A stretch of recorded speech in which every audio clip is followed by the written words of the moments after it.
Number 1. Asch's conformity experiment, the glitch in your reality. What if I told you there's a fundamental glitch in the way you perceive the world? A hidden flaw, not in your eyes or your brain, but in your very consciousness, that can be activated by a single, simple thing: the presence of other people. Imagine an invisible switch that, when flipped, can make you doubt the most obvious facts, question your own judgment, and even betray the reality standing right in front of you. This isn't science fiction. It's a documented feature of the human mind. For centuries, we believed ourselves to be sovereign individuals. But in the 1950s, one man, psychologist Solomon Asch, decided to isolate this glitch. He wanted to prove that under the right conditions, a group of strangers could wield an invisible power so immense it could force an independent person to agree with a lie. To do this, he designed an experiment of stunning and deceptive simplicity, one that would expose the fragile nature of our own conviction. He invited volunteers into his laboratory for what he told them was a simple test of visual perception. But what he was truly testing was the human soul's deep, primal fear of standing alone. Picture yourself walking into that room. You take your seat at a table with a handful of other participants who greet you with a simple nod. They seem normal, just like you. The man leading the study holds up 2 cards. On one, there's a single black line. On the other, 3 lines of different lengths. The task is almost laughably easy. Just say which of the 3 lines matches the first one. You glance at it, the answer is obvious. The experiment begins. The first person gives the correct answer. The second, the third, the fourth. Everyone agrees. You give your answer and the round is over. A second set of cards is shown.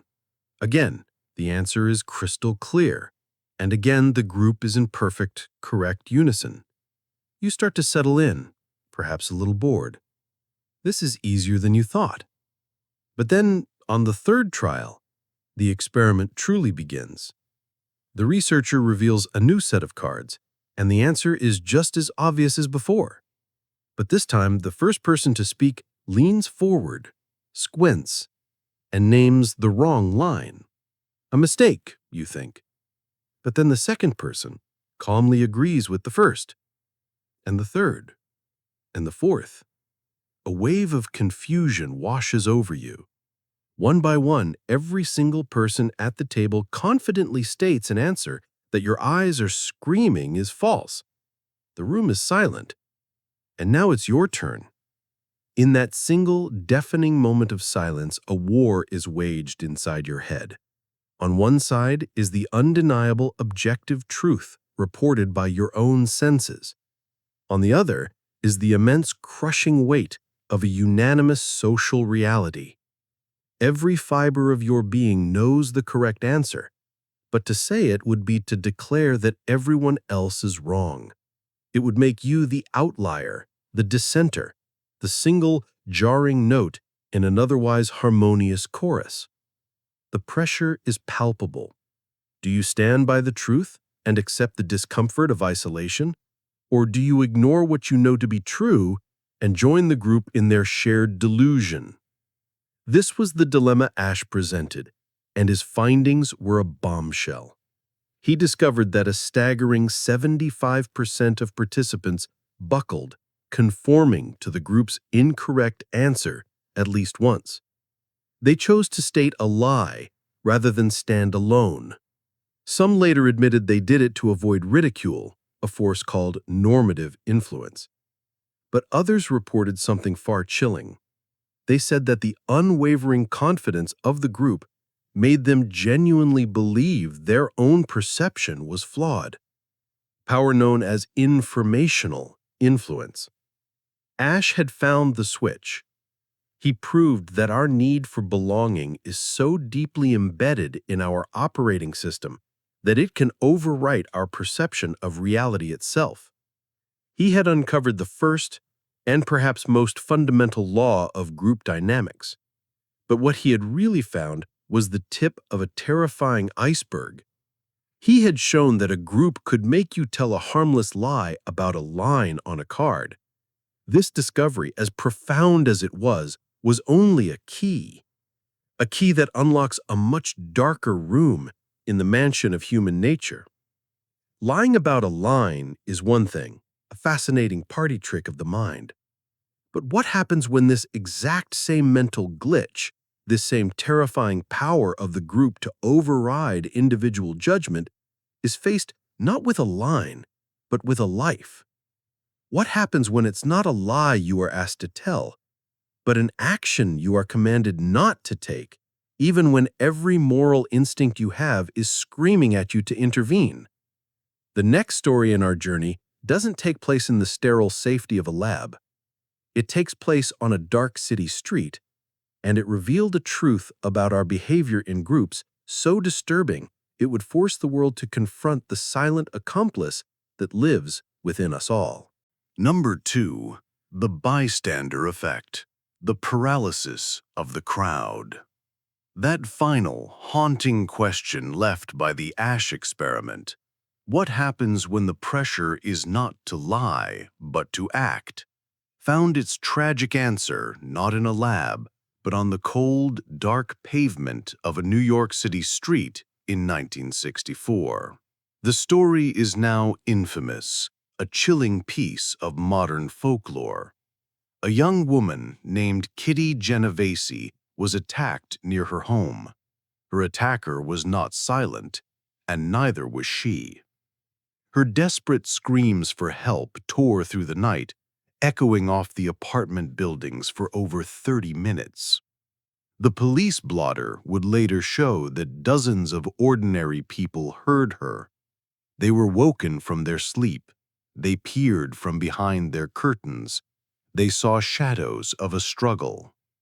Yet, for an agonizingly long time, nobody called for help. They listened as she was brutalized, left, and then attacked again. By the time a single call was finally made, it was far too late. The city and the world erupted in moral outrage. The story was framed as a shocking exposé of urban apathy, a testament to a new, cold-hearted society where neighbors would rather watch a person die than get involved. But two social psychologists, Bib Latané and John Darley, saw something else. They suspected this wasn't a story about 38 monsters.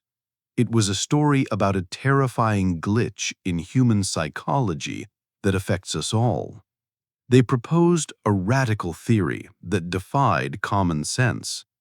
Common sense says that the more people who witness an emergency, the more likely someone is to help. There is, supposedly, safety in numbers. Latané and Darley argued the exact opposite. They proposed that the presence of other people creates an invisible but powerful diffusion of responsibility. The immense moral weight of a human life in peril, which would press down on a lone individual with unbearable force, is instead distributed among the entire crowd. It spreads so thin that no single person feels enough of its weight to be compelled to act.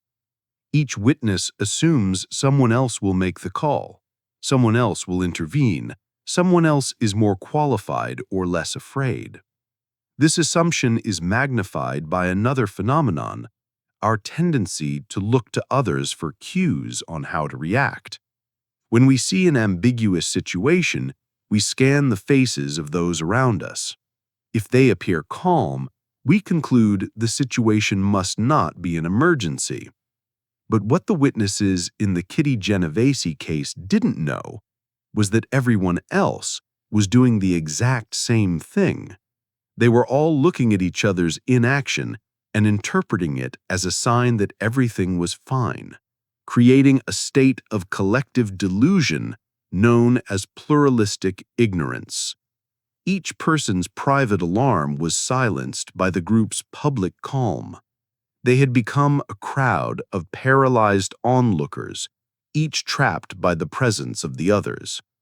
The safety of the group had become a cage of inaction.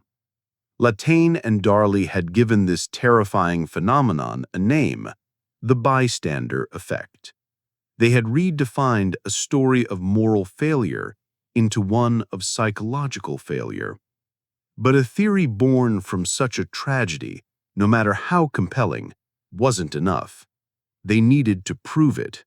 They needed to capture this ghost of collective paralysis in the controlled environment of a laboratory, to isolate the virus of inaction and watch it work under a microscope. Their next experiment was designed to do just that, creating an artificial emergency with an invisible, silent threat to see who, if anyone, would break the spell of the crowd. Number 3. Latané and Darley's smoke-filled room study. The spell of inaction. To prove that the bystander effect was a real, replicable phenomenon and not just a fluke of a tragic night in New York, Bib Latané and John Darley knew they had to build a trap for the human conscience. They needed to construct a scenario where the instinct for self-preservation would go to war with the instinct for social conformity. Their resulting experiment was an elegant masterpiece of psychological tension. Unsuspecting volunteers were invited to a university office to participate in a study about the problems of urban life, an ironic pretext. They were led into a small waiting room and given a questionnaire to fill out. The clock started ticking. As the participant settled into the mundane task, a research assistant in a neighboring room would hit a switch, and a thick, white smoke would begin to pour into the room through a small wall vent. The critical variable was not the smoke itself, but who else was in the room. When a participant was in the room alone, the results were predictable and reassuring. Within moments of noticing the smoke, their survival instinct took over. They would look up from their papers, sniff the air, their eyes would widen with alarm, and in nearly every single case, they would get up and leave the room to report the potential fire, usually within 2 minutes. They were solely responsible, and they acted accordingly. But then came the twist. In the next condition, the participant was placed in the room with 2 other people, who they believed were also volunteers. In reality, these 2 were actors, Confederates, instructed to notice the smoke, glance at it, and then completely ignore it, going back to their questionnaires as if nothing was wrong. The real participant would see the smoke. Their head would snap up, but then they would scan the room looking for those critical social cues. They saw the other 2 people, calm, passive, and utterly unconcerned. And in that moment, the glitch that paralyzed the witnesses of Kitty Genovese's murder was activated. The participant's mind entered a state of intense conflict. Their senses were screaming, "This is smoke. Smoke means fire. Fire means danger. Get out." But the social reality of the room was screaming something else entirely. Relax. If they aren't worried, it must not be a real emergency. This is probably part of the experiment. If I get up and run out, I'll look like a fool. The fear of social embarrassment went to war with the fear of potential death. The results were terrifying. When in the room with the 2 passive Confederates, 9 out of 10 participants stayed put. They remained seated for the entire 6-minute duration of the experiment, even as the smoke became so thick that it obscured their vision, forcing them to cough and wave the fumes away from their faces. They had trusted the inaction of the group over the evidence of their own senses. Latané and Darley had successfully captured the ghost. They proved with chilling statistical certainty that the presence of passive others can short-circuit our most basic survival instincts.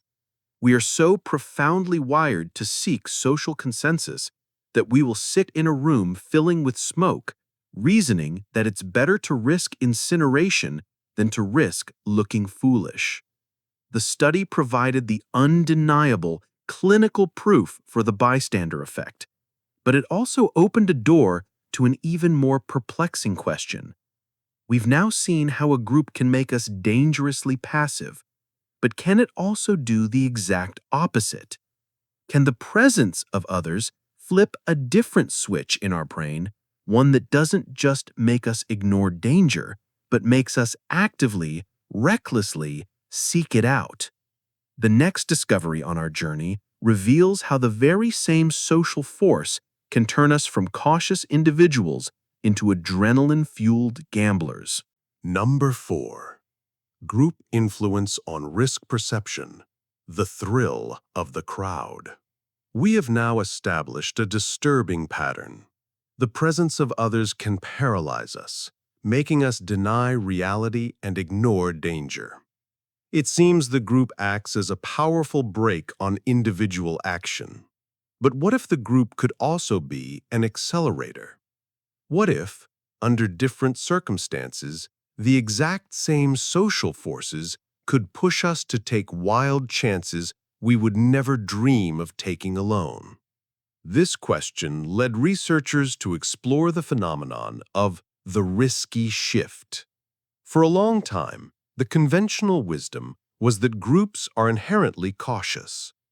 We imagine a committee watering down a bold idea into a safe, boring compromise. But in the 1960s, a graduate student named James Stoner decided to test this. He presented individuals with a series of life dilemmas. For example, a person with a stable but low-paying job is offered a new, high-paying job at a startup that has a 50-50 chance of failing within a year. What are the minimum odds of success the individual should demand before taking the risk? First, each person made their decision privately. Then they were put into small groups to discuss the same dilemmas and arrive at a unanimous decision. Stoner expected the groups to hedge their bets and choose a more conservative path than the individuals had. The results shocked him and the entire field of social psychology. The groups consistently made riskier decisions than the individuals.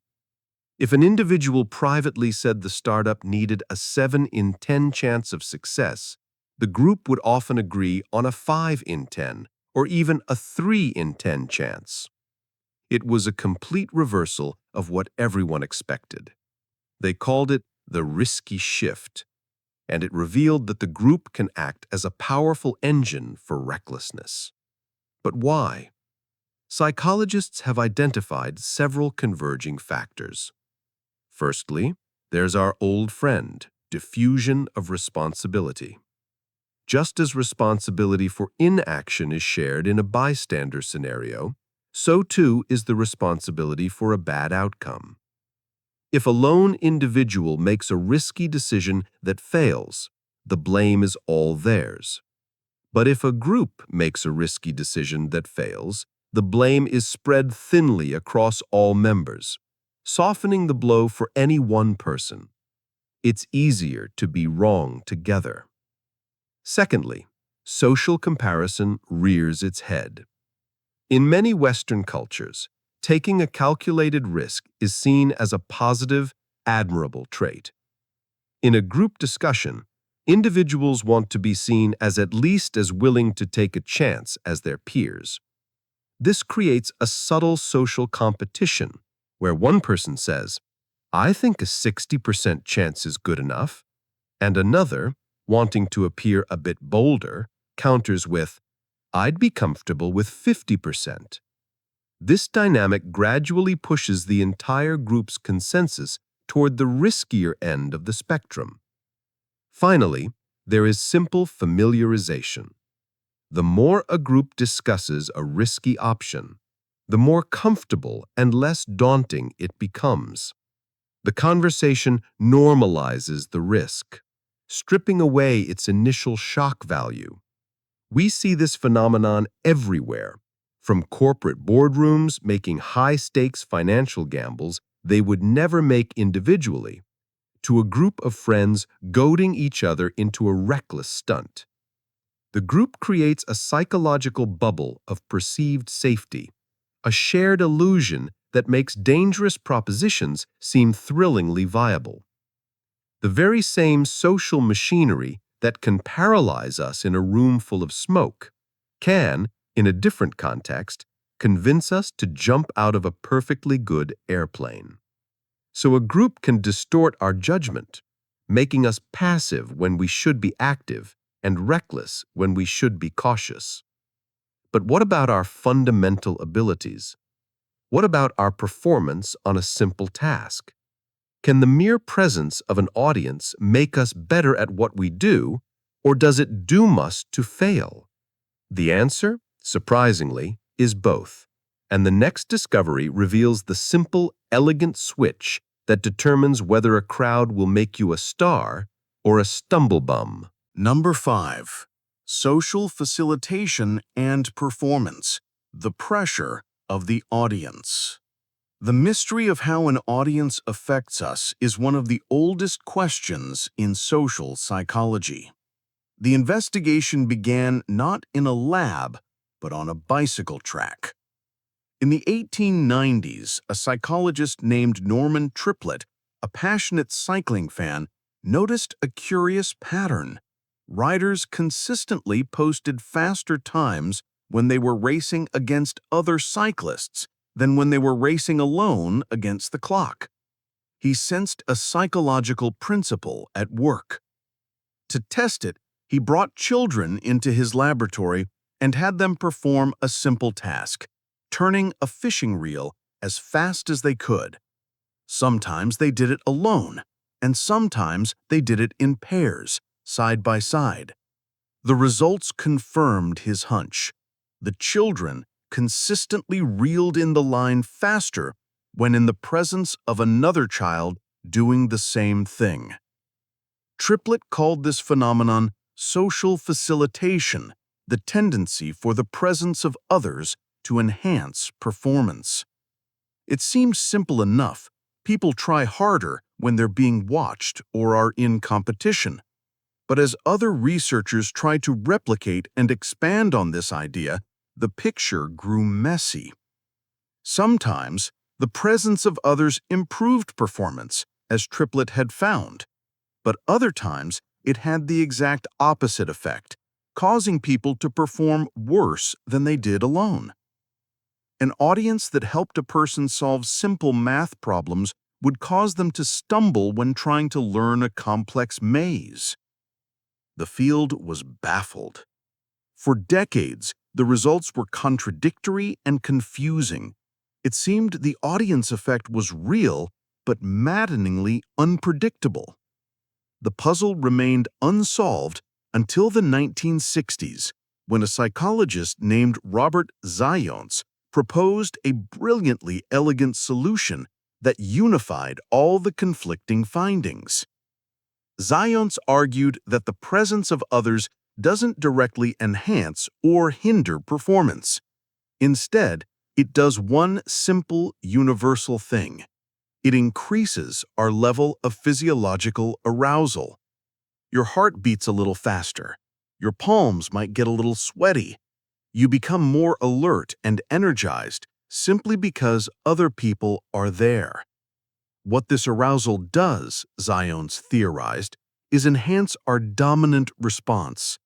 A dominant response is simply the reaction that is most likely to occur in a given situation, your most practiced, automatic behavior.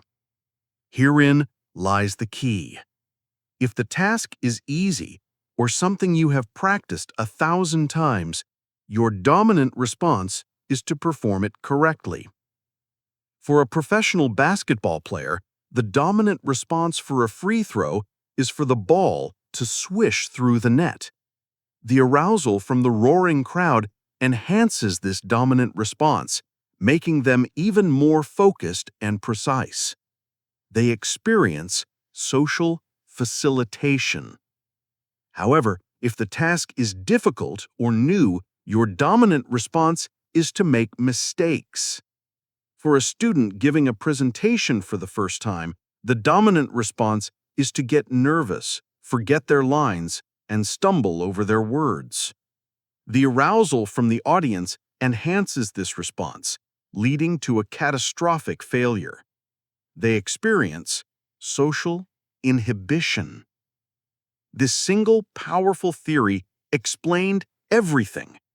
It's why a master concert pianist plays flawlessly before thousands, while a beginner mangles their scales in a recital. It's why you can tie your shoes perfectly when you're alone, but might fumble with the laces if you know someone is watching you. The crowd doesn't make you better or worse. It just turns up the volume on your existing skill level. It amplifies what's already there. But all these experiments, from conformity to performance, involved a certain level of ambiguity or subjectivity. What if the signal of danger was completely, utterly unmistakable? What if it wasn't a wisp of smoke, but a blaring, shrieking fire alarm? Surely, in that case, the group's hypnotic influence would finally shatter and our raw survival instinct would win, right? The next experiment put that very assumption to the test with results that are frankly terrifying. Number 6. The false fire alarm experiment. The siren's silence. We've established that the subtle cue of smoke can be overridden by the subtle cue of social inaction. But what if the cue wasn't subtle at all? What if the emergency announced itself with a sound designed for the sole purpose of triggering an immediate, panicked evacuation? Surely a screaming fire alarm would be powerful enough to break the spell of the group. It's a signal that bypasses interpretation and speaks directly to our most primal fear.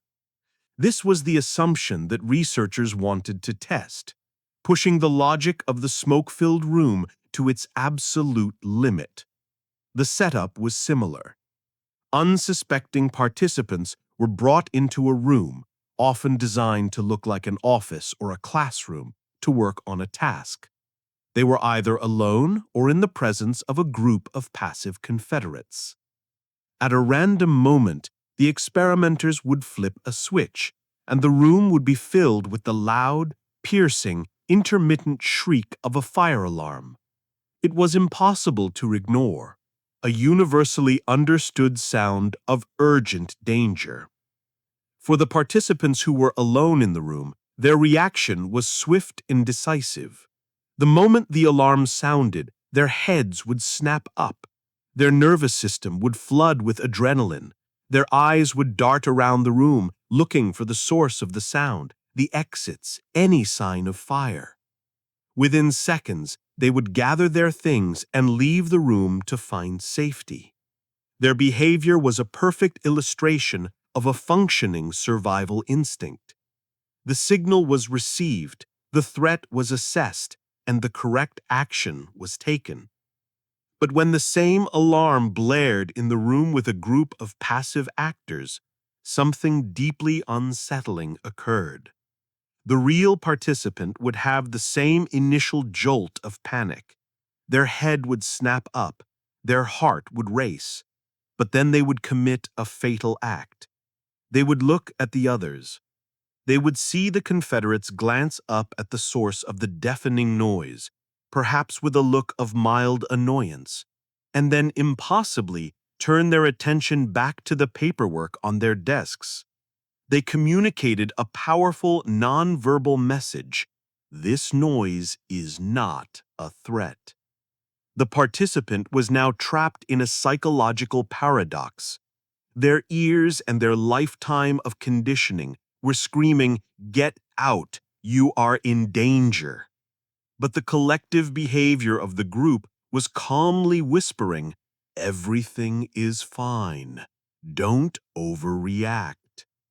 It was a direct battle between a mechanical signal of emergency and a social signal of non-emergency.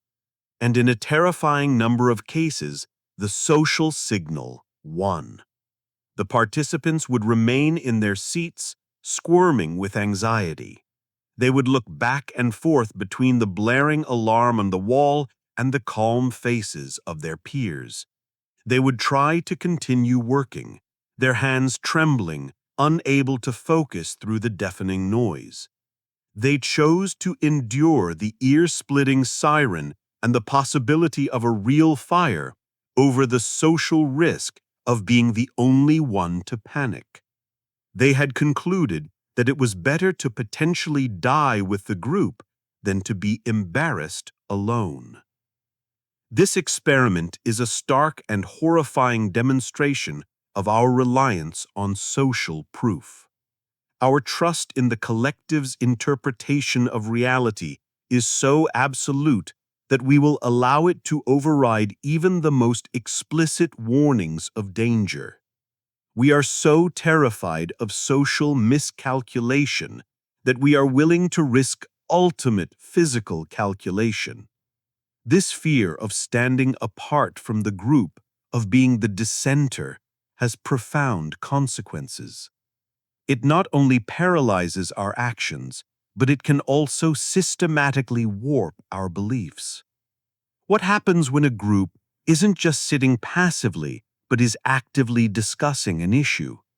Do they rationally weigh the options and find a sensible middle ground? The next discovery reveals a startling magnetic effect that groups have on our opinions, a force that pulls them not toward the center, but toward dangerous and irrational extremes. Number 7. Group Polarization, the Echo Chamber Effect. It's a comforting thought, a cornerstone of our belief in democracy and teamwork. When people of differing views come together to discuss an issue, they will moderate their opinions and move toward a sensible compromise. The group, we assume, is wiser and more balanced than the individual. It's a lovely idea, but it's also, for the most part, completely wrong. In the 1960s, researchers stumbled upon a phenomenon that turned this conventional wisdom on its head. They began by gathering individuals and privately measuring their attitudes on a variety of social or political issues. For instance, they might find a group of people who were all mildly in favor of a new government policy. Then, they put these individuals together into a small group and instructed them to discuss the policy and reach a consensus.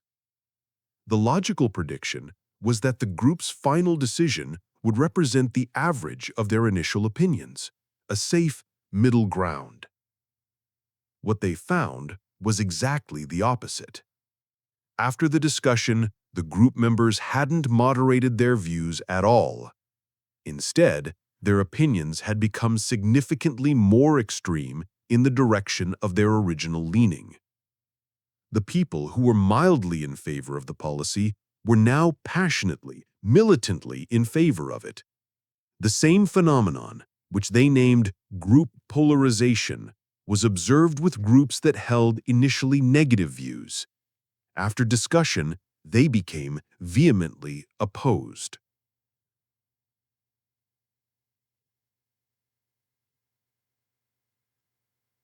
The group discussion didn't act as a brake.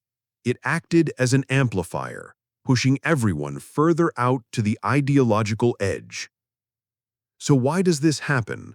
Why does discussion lead to extremity instead of moderation? Psychologists point to two primary engines driving this effect. The first is informational influence, the same force we saw in the Asch experiment. In a group where everyone generally agrees, the discussion will naturally be dominated by arguments supporting the prevailing view.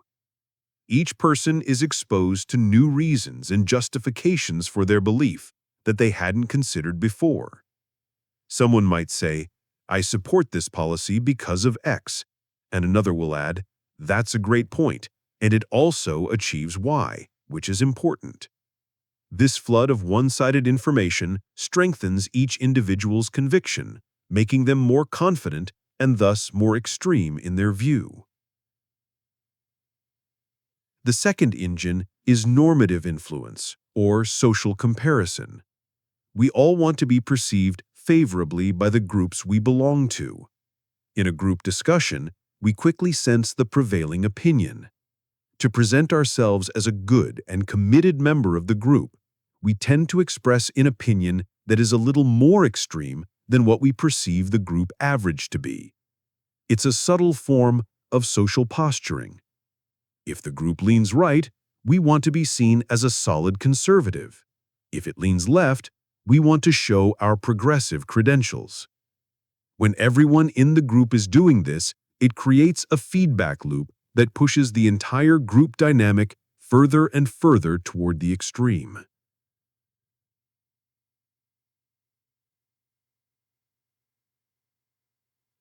This is not some obscure laboratory phenomenon.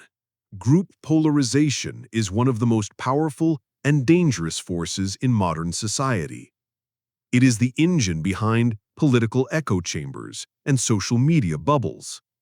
When we surround ourselves only with people who agree with us, our platforms and algorithms feed us a constant diet of informational influence that confirms our biases.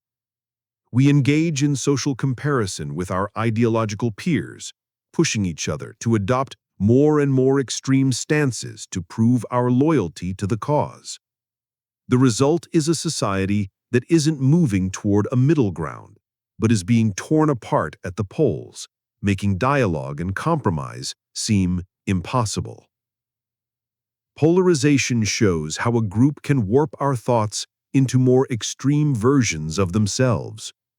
But what happens when the group gets so large, so anonymous, that the very idea of I begins to dissolve into the collective we?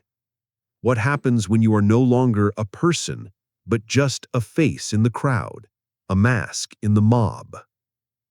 The next phenomenon we will explore is perhaps the most dangerous of all, as it systematically unleashes the primitive and aggressive impulses we normally keep locked deep inside. Number 8. Deindividuation in crowds. When the I becomes we. Why do otherwise peaceful sports fans sometimes turn into a destructive mob after a victory, flipping cars and looting stores? How can online comment sections, populated by doctors, teachers, and parents, devolve into pits of vicious hatred and harassment? Are all these people secretly monsters, just waiting for a chance to unleash their inner darkness? The answer is more unsettling. The monster isn't secretly inside them. It's created by the crowd itself. This psychological transformation is called de-individuation, a state where a person's sense of self-awareness and individual identity melts away in the heat of a large, anonymous group. When the I dissolves into the we, so too does the burden of personal responsibility, accountability, and the moral rules that govern our individual behavior. It's a temporary psychological annihilation, and it is fueled by a potent cocktail of factors. The first and most crucial ingredient is anonymity. When you are one face among thousands in a riot, or hidden behind an anonymous username online, you feel invisible. You believe you cannot be identified, and therefore you cannot be held responsible for your actions. This feeling of being unseen acts as a powerful disinhibitor, liberating you from the normal social constraints of shame and judgment. The second ingredient is the diffusion of responsibility we've seen before, but magnified to an extreme degree. In a mob, the responsibility for a single act, like throwing a rock through a window, is spread across the entire group. No single person feels the full weight of the transgression. The blame is shared, diluted to the point of near meaninglessness for any one individual. The final ingredient is group arousal. The chanting, the movement, the shared emotion of a large crowd creates a heightened state of physiological and emotional arousal. This intense energy bypasses our rational, deliberative prefrontal cortex and taps into more primitive, impulsive parts of the brain. You stop thinking and start feeling, moving with the raw emotional current of the group. The most famous and chilling demonstration of this came from the psychologist Philip Zimbardo, long before his infamous prison experiment. He gathered groups of young women and gave them a task where they could deliver what they thought were painful electric shocks to another person. In one condition, the women were identifiable. They wore their own clothes and large name tags. In the other condition, they were de-individuated. They wore bulky lab coats and hoods that obscured their faces, and they sat in a dimly lit room. The results were stark. The anonymous, hooded participants delivered shocks that were twice as long and twice as intense as the participants who were identifiable. Anonymity had served as a license for cruelty. They weren't bad people. They were good people put into a bad situation that had effectively erased their identity. De-individuation is the engine of mob mentality. It explains everything from the spontaneous violence of riots to the cold, calculated cruelty of online trolls. The digital world is the ultimate de-individuation chamber. The screen provides the same psychological shield as a hood or a mask, allowing individuals to shed their identity and engage in behaviors they would never dream of in a face-to-face interaction. The power of the crowd is immense, capable of turning good people toward destructive ends. But you don't even need to be an active part of the mob for the group to exert its influence. What if the group is merely an audience? What if the simple, silent act of being watched could fundamentally alter every decision you make, from the most trivial to the most profound? The next experiment reveals we are all, always, actors on a stage, even when we think the theater is empty. Number 9. Audience effect on decision-making. The unseen viewer. We have seen how the raw, anonymous power of a mob can transform us, but the influence of a group doesn't require a mob. It doesn't even require an active participant. Sometimes all it takes is an audience, real or imagined.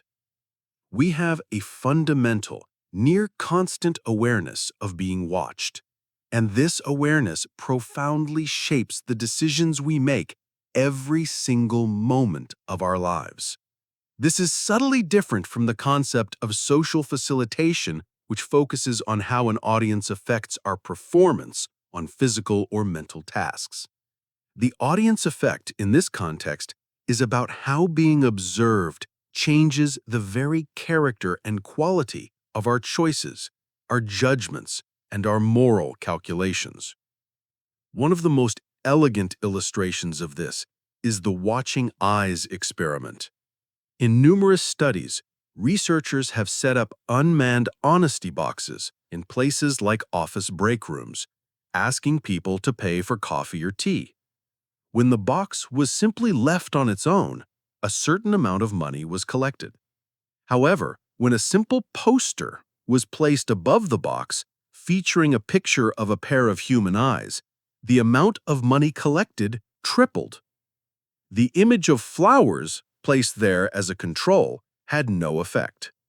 The mere suggestion of being watched, even by a static printed image, was enough to activate our internal reputation management system and compel more pro-social, honest behavior.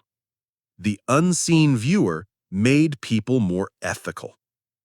This effect extends far beyond simple honesty. It alters the very nature of our cognitive processes. Studies in business and organizational psychology have shown that when people know their decisions will be evaluated by a group, they tend to make very different choices than when they are making them privately. They engage in what is called defensive bolstering. Instead of choosing the option they believe is truly the best, they choose the option that is the easiest to justify to the group. They optimize for defensibility, not for effectiveness. This leads to safer, less creative, and often less optimal outcomes, all because the decision was made with the audience's future judgment in mind. This constant performance is driven by a cognitive bias known as the spotlight effect, our tendency to vastly overestimate how much other people are noticing our appearance or behavior. We walk through the world feeling as though we are under a perpetual spotlight, when in reality, most people are too busy worrying about their own spotlight to pay much attention to ours. Yet this feeling is what drives so much of our behavior. We buy certain products, wear certain clothes, and signal certain virtues, not just for our own benefit, but for the benefit of this imagined audience. Our brain is constantly running a subconscious subroutine, asking, how will this choice look to others? How will it affect my reputation? This internal calculation, this deference to the unseen viewer, guides us, constrains us, and molds us into social beings. We have now seen how groups can make us conform, freeze in emergencies, take wild risks, polarize our beliefs, lose our identities, and alter our decisions. Each of these forces, conformity, diffusion of responsibility, polarization, deindividuation, and the audience effect, is a powerful psychological current on its own.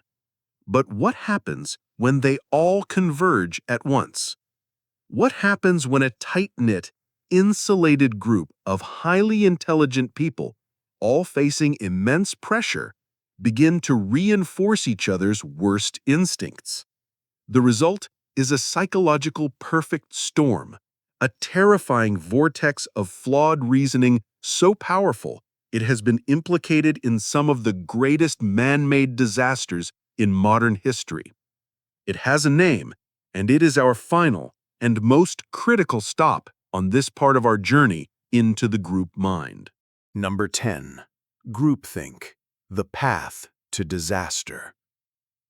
We have arrived at the end of our first journey, at the point where all the dark currents of group psychology converge to create a tidal wave of catastrophic failure. This phenomenon, the ultimate trap of the group mind, is called groupthink. The term was coined in the early 1970s by Yale psychologist Irving Janis, who was haunted by a simple question. How do teams of brilliant, experienced, and well-intentioned people collectively make decisions that in hindsight seem stupefyingly idiotic? He wasn't studying mobs or random crowds, but the highest echelons of power, presidential cabinets and corporate boards. What he found was that under certain conditions, a group's intense desire for harmony and conformity can completely override its ability to think critically and appraise a situation realistically. The group becomes an echo chamber of self-congratulation, and its collective IQ plummets. Janis identified a set of 8 key symptoms that act as warning signs for this psychological vortex, and as we go through them, you will see how they are a perfect storm of the phenomena we've already explored. First are two symptoms that create overconfidence: an illusion of invulnerability, the belief that the group is untouchable and cannot fail, which encourages extreme risk-taking; and second, a belief in the inherent morality of the group, which allows them to ignore the ethical consequences of their actions. Next are symptoms of close-mindedness, collective rationalization, where the group actively discounts warnings and refuses to reconsider its assumptions, much like the participants ignoring the smoke or the fire alarm. And stereotyped views of outgroups, where any opposition is dismissed as weak, biased, or stupid. Finally, and most powerfully, are the symptoms of intense pressure toward conformity, a supercharged version of the Asch experiment. This includes direct pressure on dissenters, where any member who questions the consensus is openly rebuked. It includes self-censorship, where individuals voluntarily keep their doubts to themselves to avoid rocking the boat. This leads to an illusion of unanimity, where the silence of the doubters is mistaken for widespread agreement, a form of pluralistic ignorance. And lastly, the emergence of mind guards, self-appointed members who protect the leader and the group from any information or opinion that might shatter their cozy consensus. To see groupthink in action is to see a tragedy unfold in slow motion. Janus famously applied his theory to the disastrous Bay of Pigs invasion. But an even more visceral example is the 1986 Space Shuttle Challenger disaster. The night before the launch, engineers from the contractor company frantically warned NASA officials that the cold temperatures could cause the crucial O-ring seals on the rocket boosters to fail. The data was clear. The risk was immense. But NASA was under intense pressure to launch. In the ensuing conference call, the symptoms of groupthink took hold. The NASA officials, suffering from an illusion of invulnerability after years of success, rationalized away the engineers' concerns. The engineers were pressured to prove it was unsafe rather than NASA proving it was safe. Fearing the loss of their contract, the managers of the engineering firm caved, censoring their own experts and telling NASA to proceed. An illusion of unanimity was created. The next morning, the Challenger lifted off, and 73 seconds later, disintegrated in the sky. This is the ultimate lesson of the group mind. It is not about foolish people. It is about how the psychological dynamics of a group can make the intelligent act foolishly, the cautious act recklessly, and the good act unethically. The invisible forces of conformity and consensus can warp our reality, paralyze our will, and lead us down a path to disaster. But there is another, even more potent force that can shape human behavior, a force that comes not from the subtle pressure of a group of our peers, but from the clear, direct command of a single authoritative voice telling us to do the unthinkable. What happens when our submission is not just requested, but demanded? The journey into the heart of human obedience begins next, and what we find there is more shocking than you can possibly imagine. Number 11. Milgram's Obedience Study, The Shocking Truth of Command. The story of groupthink left us with a chilling realization. The pressure of a group can lead the best of us to the worst decisions. It revealed how the desire for consensus can overpower our critical faculties. But what happens when the pressure isn't a subtle social current, but a direct, explicit command from a single person cloaked in authority? What happens when it's not a group asking you to agree, but one man in a lab coat ordering you to inflict pain on another human being? This question leads us to what is arguably the most famous, controversial, and terrifying experiment in the history of psychology. In 1961, at Yale University, a psychologist named Stanley Milgram, haunted by the atrocities of the Holocaust, wanted to understand the mechanics of obedience. Were the individuals who committed those horrors all sadistic monsters? Or were they ordinary people caught in an extraordinary situation, simply following orders? To find out, he designed an experiment that, like Asch's, was built on a foundation of brilliant deception. Volunteers arrived at the lab believing they were participating in a study about memory and learning. Each volunteer was introduced to another participant, a friendly, slightly portly man who was, in reality, an actor. Through a rigged draw, the real volunteer was always assigned the role of teacher, while the actor was assigned the role of learner. The teacher watched as the learner was strapped into a chair in an adjacent room, electrodes attached to his wrists. The teacher was then taken to his own station, in front of an imposing shock generator. The machine had a row of 30 switches, starting at 15 volts, labeled slight shock, and ascending to a horrifying 450 volts, labeled simply XXX. The teacher's job was to read a list of word pairs to the learner and then test his memory. For every wrong answer, the teacher was instructed to deliver an electric shock, increasing the voltage one level higher for each subsequent error. Before they began, the teacher was given a sample 45-volt shock to feel what it was like, a jarring, uncomfortable buzz that made the machine feel menacingly real. The experiment began. The learner got a few answers right, then a few wrong. The teacher flipped the first switch. A grunt of pain came from the other room. Another wrong answer. The second switch. A louder grunt. As the voltage climbed, the learner's protests grew more frantic. At 150 volts, he yelled that he had a heart condition and wanted to stop. The teacher would often pause, turn to the experimenter, the calm, stern man in the gray lab coat, and express concern. The experimenter would respond with a series of 4 pre-scripted prods delivered in a firm, emotionless tone. Please continue. The experiment requires that you continue. It is absolutely essential that you continue. And finally, you have no other choice, you must go on. The teacher was now trapped in a moral crucible. On one side was the learner's escalating agony, his screams, his pleas, his eventual terrifying silence. On the other was the unyielding authority of the experimenter, representing science, progress, and Yale University. Milgram wanted to know, where would they draw the line? The psychiatric community, when consulted beforehand, predicted that only a tiny fraction of the population, the 1% who were genuine sadists, would go all the way to 450 volts. The reality was a psychological cataclysm. A full 65% of the participants, 2/3 of ordinary people, obeyed the experimenter's commands and delivered the maximum, potentially lethal shock. They were not monsters. They were seen sweating, trembling, stuttering, and begging to stop, yet they continued. They had been so effectively socialized to obey authority that they followed orders even when it meant violating their own deepest moral convictions.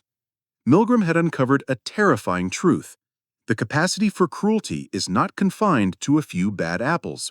It lies dormant within most of us, waiting to be activated by the command of a figure we perceive as legitimate. He showed that it wasn't a group that was needed to make us do terrible things. A single authoritative voice was enough. But his experiment raised another profound question. The participants were obeying an order, but what happens when people are not just given an order, but are fully immersed in a role? What happens when they are not just told to act with authority, but are handed the uniform, the title, and the absolute power that goes with it? The next experiment would take this idea out of the realm of obedience and into the terrifying world of identity itself. Number 12. Zimbardo's Stanford Prison Experiment, when roles become real. The Milgram experiment proved that an authoritative command could make ordinary people commit acts of cruelty, overriding their personal conscience. But what Stanley Milgram had studied was a fleeting, half-hour encounter. A psychologist at Stanford University named Philip Zimbardo wanted to know what would happen if the situation was not a temporary command, but a total, immersive environment. He wondered, Is it the person who makes the place evil, or the place that makes the person evil? If you put good people in a bad place, would their goodness triumph, or would the situation's power transform them?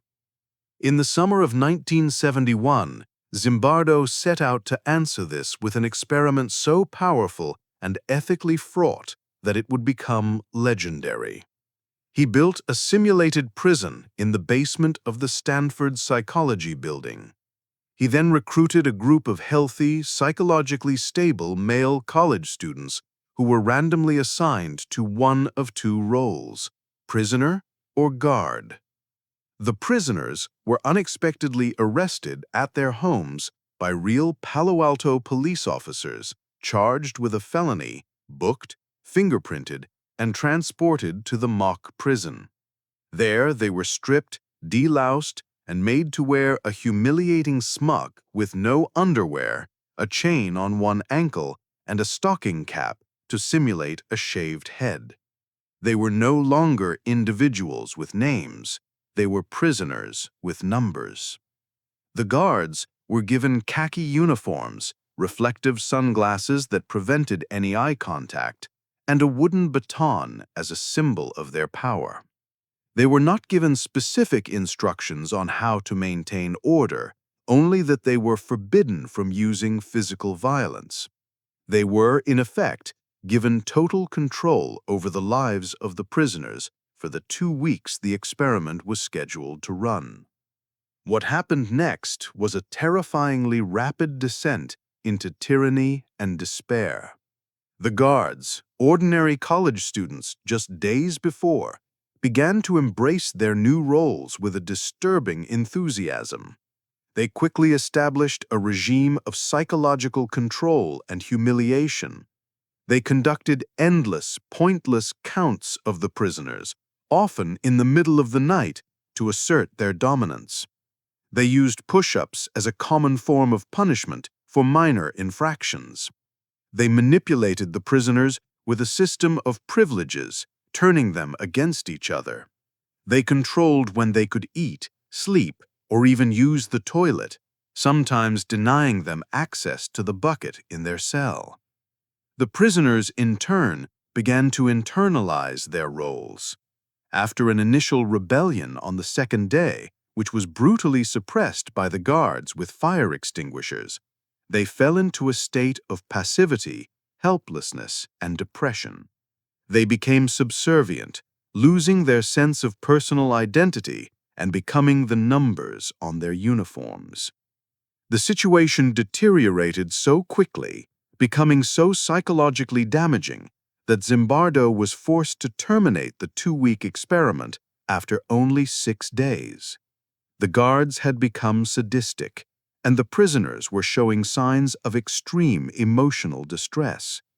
Perhaps the most disturbing part of all was that Zimbardo himself, in his role as prison superintendent, had become so caught up in the simulation that he failed to see the harm he was causing until an outside observer, his girlfriend and future wife, Christina Maslach, expressed horror at what she was witnessing.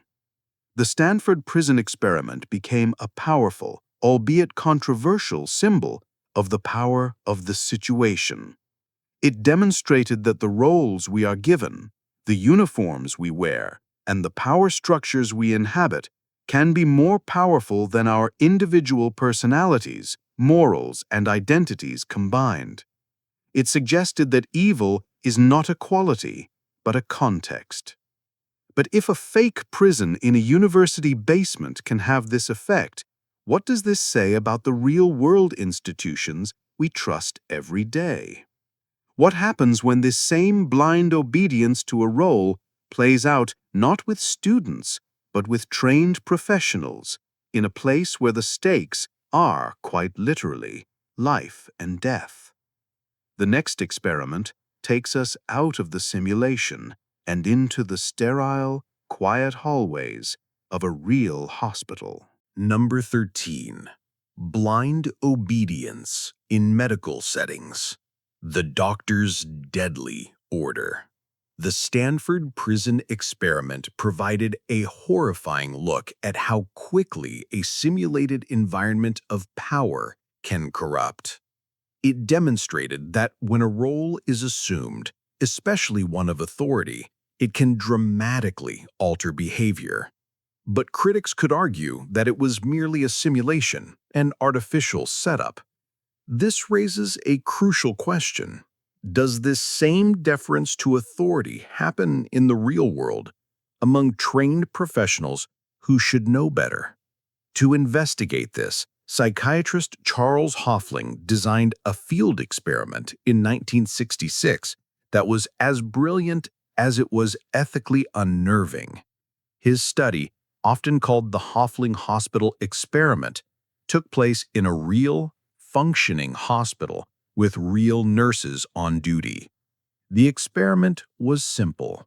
A man identifying himself as Dr. Smith, a physician the nurses had never met, would call a hospital ward. He would instruct the nurse who answered the phone to go to the medicine cabinet, find a specific drug called astrotan, and administer a 20-milligram dose to a patient. He would say he was in a hurry and would sign the necessary paperwork later when he arrived. This single phone call was a psychological minefield designed to pit two fundamental professional duties against each other: the duty to obey a doctor's orders versus the duty to protect the patient. The nurses were faced with a cascade of flagrant violations of hospital policy and common sense. First, orders for medication were never to be taken by phone.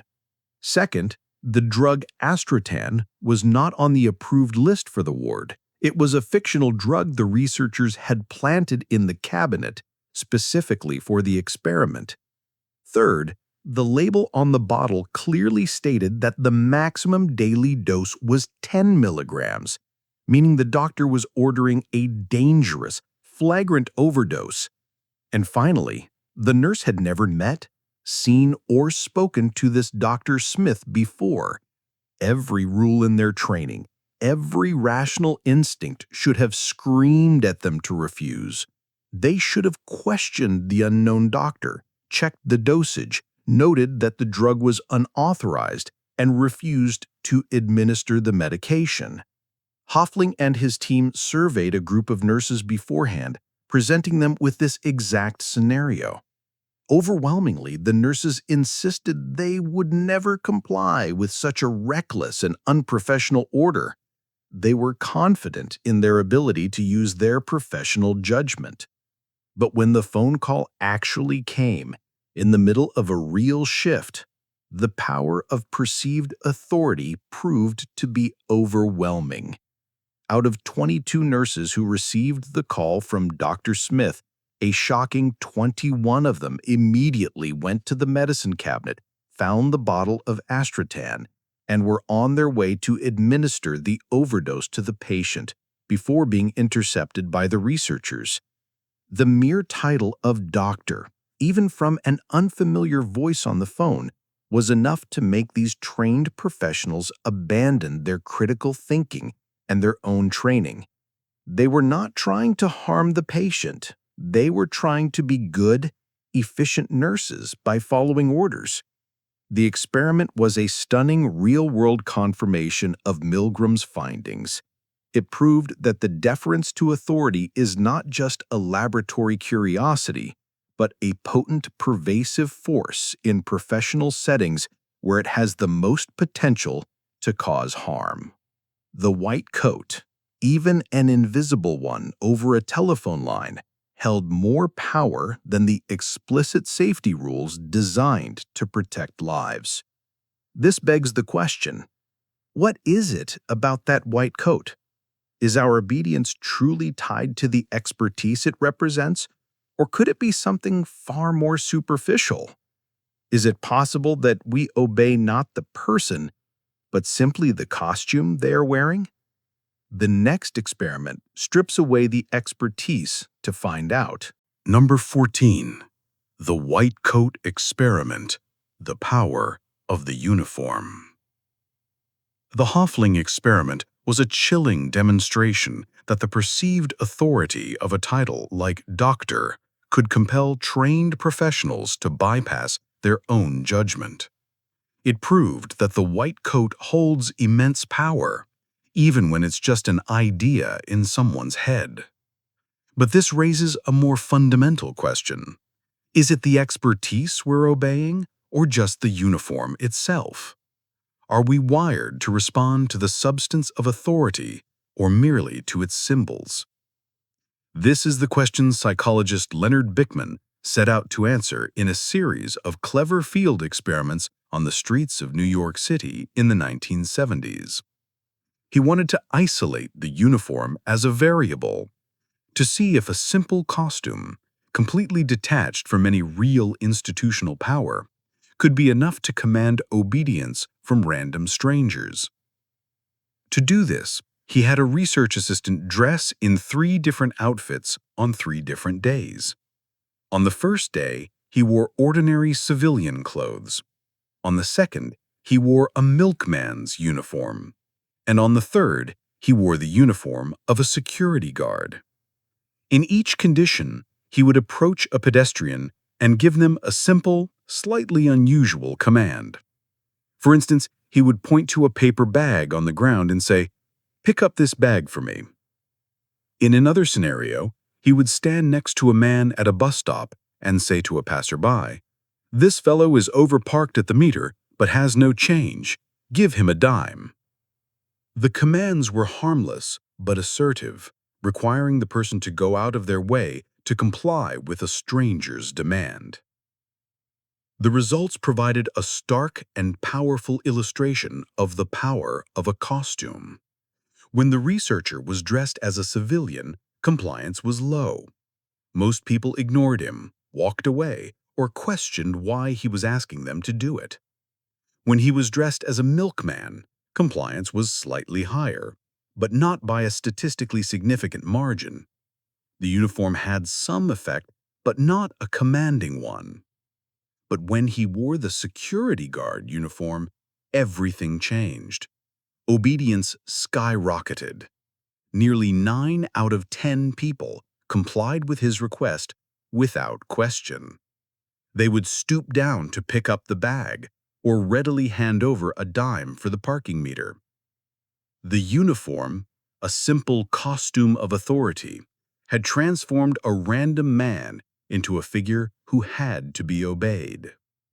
The crucial insight from Bickman's work is that the security guard in this scenario had no actual authority. He was not a police officer. He had no power to arrest or ticket anyone. His authority was entirely perceived, existing only because his uniform tapped into a deep-seated psychological shortcut in people's minds. A uniform means authority, and authority should be obeyed. This cognitive shortcut saves us time and mental energy. It's much easier to simply trust the man in the uniform than it is to stop and critically evaluate the legitimacy of his request in that moment. We have been conditioned since childhood to respect and obey these symbols of authority: the police officer, the firefighter, the doctor. Bickman's experiment proved that this conditioning is so powerful that it can be triggered by the costume alone, a potent reminder that our obedience can often be commanded by something as superficial as a set of clothes. This principle, that perceived authority is a powerful tool of influence, hasn't been lost on those whose job it is to persuade us. If a simple uniform can make us pick up a bag, how is this same principle used in far more sophisticated ways to make us open our wallets? The next part of our journey explores how the illusion of authority is expertly crafted and weaponized in the world of sales and advertising. Number 15. Perceived authority in sales influence. The expert's halo. We've seen that a simple uniform can grant a person an incredible amount of influence, compelling strangers to obey unusual commands without question. This is a powerful psychological principle, and it did not go unnoticed by those whose entire profession is built on the art of persuasion, salespeople and marketers. The authority principle is one of the most potent weapons in their arsenal. The goal is to cloak a sales pitch in the credibility of expertise, tapping into the same mental shortcut that makes us obey a security guard. When we're uncertain, we look to experts to guide our decisions. The trick, then, is to manufacture the perception of expertise, whether it's real or not. This is achieved through a variety of sophisticated techniques designed to create what psychologists call a halo effect of authority, where the symbols of expertise make everything else the person says seem more trustworthy and believable. One of the most common methods is the use of titles. A salesperson might be called a product specialist, a senior consultant, or a solutions advisor. These titles sound impressive and suggest a level of knowledge that a mere salesman lacks, immediately putting the customer in a more deferential mindset. Another technique is the strategic use of jargon and technical language. A car mechanic might overwhelm a customer with a highly technical explanation of a problem, using terms the customer doesn't understand.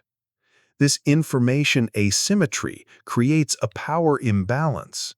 The customer feels ignorant and is forced to trust the expert, often agreeing to expensive repairs they may not even need. The mechanic isn't just selling a service, they are selling their authority. We see this in the world of finance, where advisors use complex charts and impenetrable acronyms, and in the world of technology, where specialists use arcane language to justify their recommendations. The message is always the same. I am the expert. I understand this complex world. You do not. Therefore, you should do what I say. The trappings of authority are also crucial. Marketers go to great lengths to associate their products with credible figures. This is why toothpaste commercials feature actors dressed as dentists, why investment firms hire well-known economists as spokespeople, and why skincare lines are promoted by people in white lab coats. They are borrowing the authority of these professions to bestow credibility on their product. The visual presentation is key. A financial advisor's office with framed diplomas on the wall, a shelf of imposing leather-bound books, and a heavy mahogany desk are not just decorations. They are props designed to communicate authority and success, making their advice seem more valuable. Even the way a person is dressed, a sharply tailored suit, an expensive watch, functions as a type of uniform, signaling status and expertise that can influence a customer's trust and willingness to buy. This principle is so effective because it exploits our cognitive laziness. Thoroughly researching every purchase is exhausting. It's much easier to rely on the shortcut. If a perceived expert recommends it, it must be a good decision. Sales and marketing professionals have mastered the art of creating these experts out of thin air. But while a title and a suit are powerful, there's a distinction to be made between the symbols we wear and the titles we hold. The next step in our journey will dissect how these two elements, uniforms and titles, work in concert and sometimes in opposition to create a powerful and often subconscious hierarchy of influence. Number 16. The effect of titles and uniforms, the measurement of man. We've established that both uniforms and titles are powerful tools for projecting authority, capable of influencing our decisions in everything from picking up litter to purchasing a car. They are the twin pillars of perceived expertise. But how do these two symbols interact, and which one holds more sway over our subconscious judgment? The answer reveals a fascinating and often irrational aspect of human perception. A uniform is an explicit external claim to a specific role. A security guard's uniform says, "I am in charge of order here." A pilot's uniform says, "I am in charge of this aircraft." It's a clear visual signal of function and legitimacy within a defined context. A title, on the other hand, is an abstract claim to status and knowledge that we carry with us everywhere. It's not just what we do, it's who we are. And research shows that the power of a title can be so profound, it can literally change how we see a person. In one classic study, a man was introduced to 5 different university classes. In each class, he was given a different title. In the first, he was introduced as a student. In the second, a demonstrator. In the third, a lecturer. In the fourth, a senior lecturer. And in the last, a professor. After he left the room, the students were asked to estimate his physical height. The results were astounding. The students consistently rated the man as being taller each time his status increased. The professor was perceived as being a full 2.5 inches taller than the student, despite being the exact same person. The title had created a cognitive halo effect, so powerful that it physically distorted their perception of him. This demonstrates that titles don't just signal social standing. They create an aura of dominance and importance that we project onto the individual. This is a subtle but critical distinction from the power of a uniform. A uniform's authority is often tied to a specific location or situation. A security guard has immense influence on his assigned property, but very little a block away. A title, however, is portable. A doctor, a judge, or a CEO carries their aura of authority with them into any room they enter. It precedes them, shaping the expectations and behavior of everyone they interact with. It discourages questions, invites deference, and adds unearned weight to their opinions even on subjects far outside their area of expertise. We see this in the way we defer to a doctor's opinion on politics or a CEO's opinion on art. Their title grants them a generalist authority. Furthermore, the trappings of authority, the nonverbal signals that accompany high-status titles, reinforce this effect. An expensive suit, a luxury car, a corner office. These are the real-world uniforms of high-status titles. They are visual proof of the success and importance implied by the title, creating a self-reinforcing loop of perceived authority. We see the expensive suit, assume the person is important, learn their title is vice president, and our initial assumption is confirmed, making us even more deferential.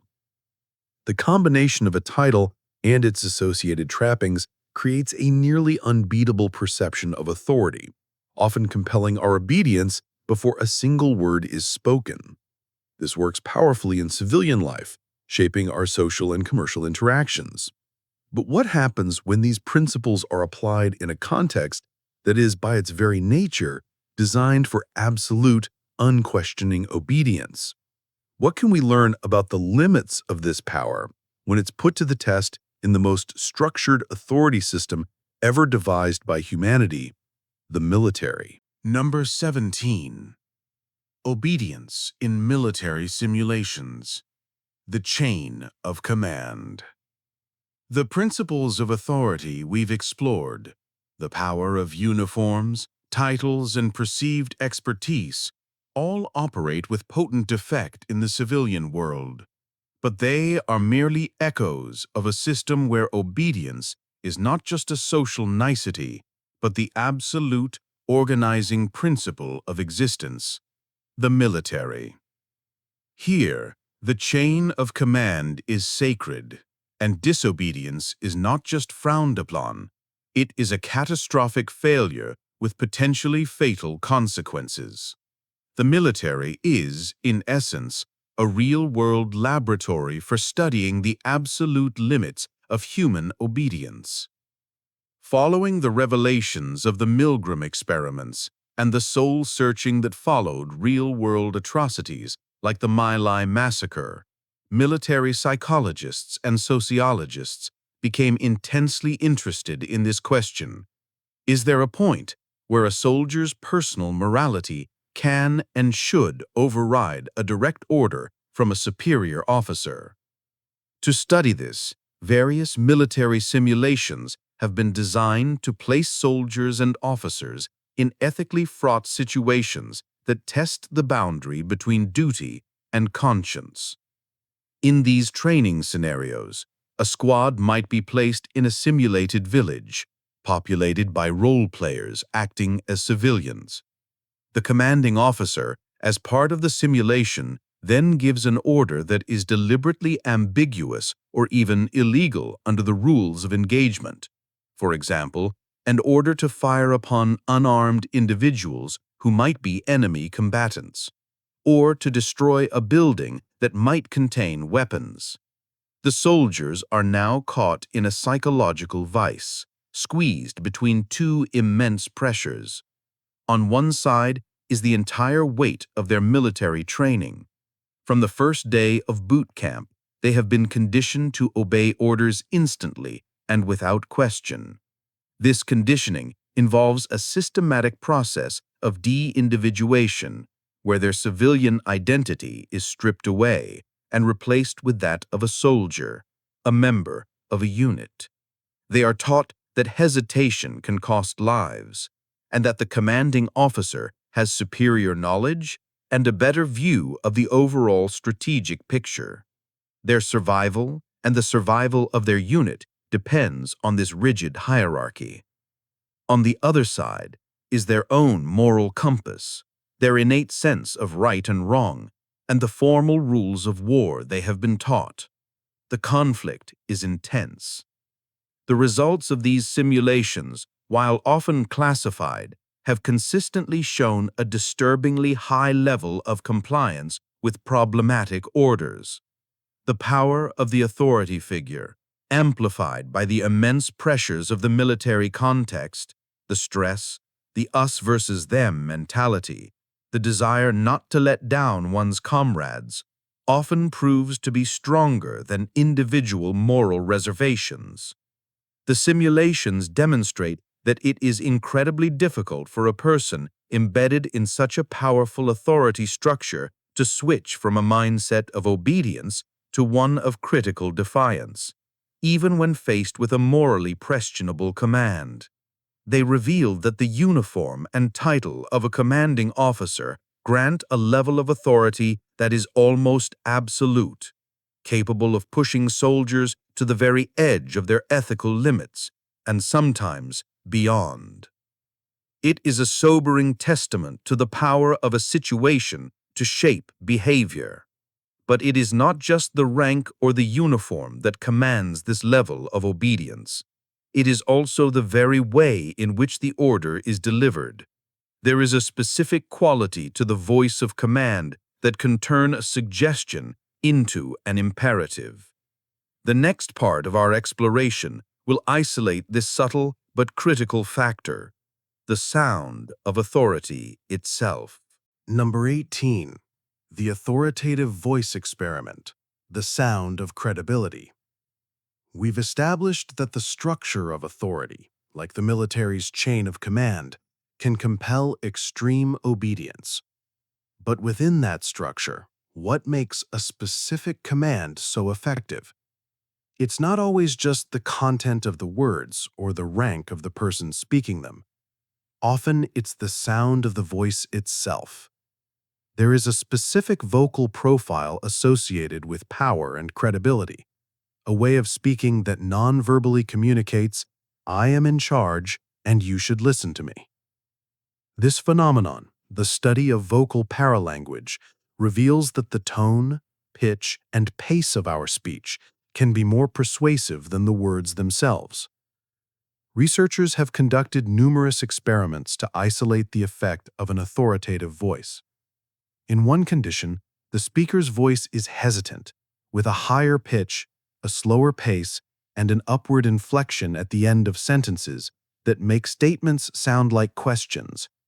This is the sound of uncertainty. In another condition, the same speaker delivers the exact same words in a firm, confident tone, with a slightly lower pitch, a faster speaking rate, and a declarative downward inflection. This is the sound of authority. After listening, participants are asked to rate the speaker's credibility, confidence, and trustworthiness, as well as their own agreement with the message. The results are consistently and dramatically different. The speaker with the authoritative voice is rated as being significantly more expert, intelligent, and believable. Listeners are far more likely to be persuaded by their argument, even though the factual content of the message was exactly the same as the one delivered by the uncertain voice.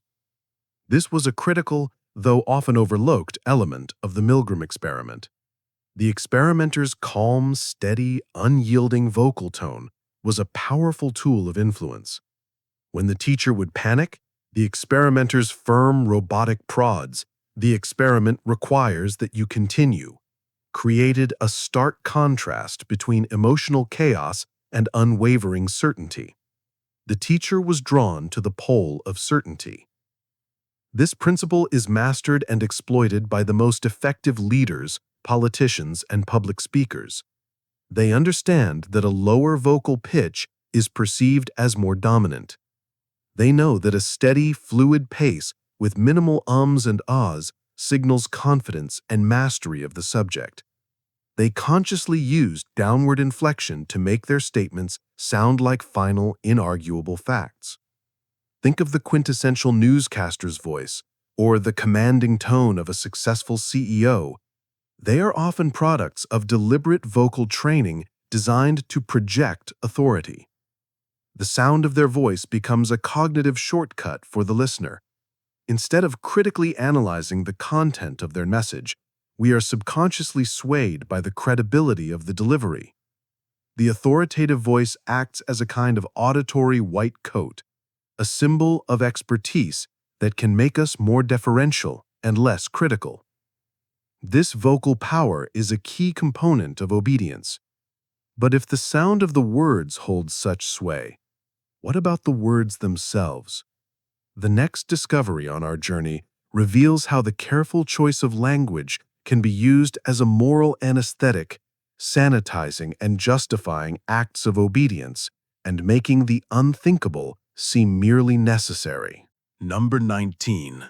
The role of language in obedience. The moral euphemism. The sound of an authoritative voice can make us believe. The uniform of an authority figure can make us comply. But to make us obey a command that violates our own moral code, authority often needs another, more insidious tool: the right language. The words we use to describe an action can fundamentally change our perception of it. By choosing specific, carefully sanitized language, an authority figure can frame a harmful act in a way that strips it of its moral significance, allowing the subordinate to obey without having to fully confront the reality of what they are doing. This is the power of the euphemism, and it is a cornerstone of destructive obedience. We saw this mechanism at work in the Milgram experiment. The command was not, "Hurt this innocent man." It was, "The experiment requires that you continue." This simple sentence is a masterpiece of moral reframing. It shifts the context from one of personal cruelty to one of scientific duty. The participant is no longer an aggressor, they are an assistant, a cog in a machine working toward a noble goal, the advancement of knowledge. The language allows them to engage in moral disengagement, a psychological process where they can separate their actions from their sense of self and their personal moral standards. This use of sanitizing language is rampant in institutional settings where questionable orders are given. The military has perfected this into an art form. Soldiers are trained to neutralize targets, not kill people. Civilian deaths are referred to as collateral damage. An invasion of a country is called a police action or a special military operation. These euphemisms create a psychological buffer. They are technical, sterile, and emotionless, allowing soldiers to perform their duties without being crippled by the full emotional and moral weight of their actions. The business world uses this language as well. Firing thousands of employees is called downsizing, right-sizing, or restructuring. A predatory sales tactic might be called strategic revenue enhancement. By cloaking the action in benign, bureaucratic jargon, the decision-makers can distance themselves from the human consequences. Studies have consistently shown that people are far more willing to endorse or participate in a harmful action when it is described using euphemistic language compared to when it is described in plain, direct terms.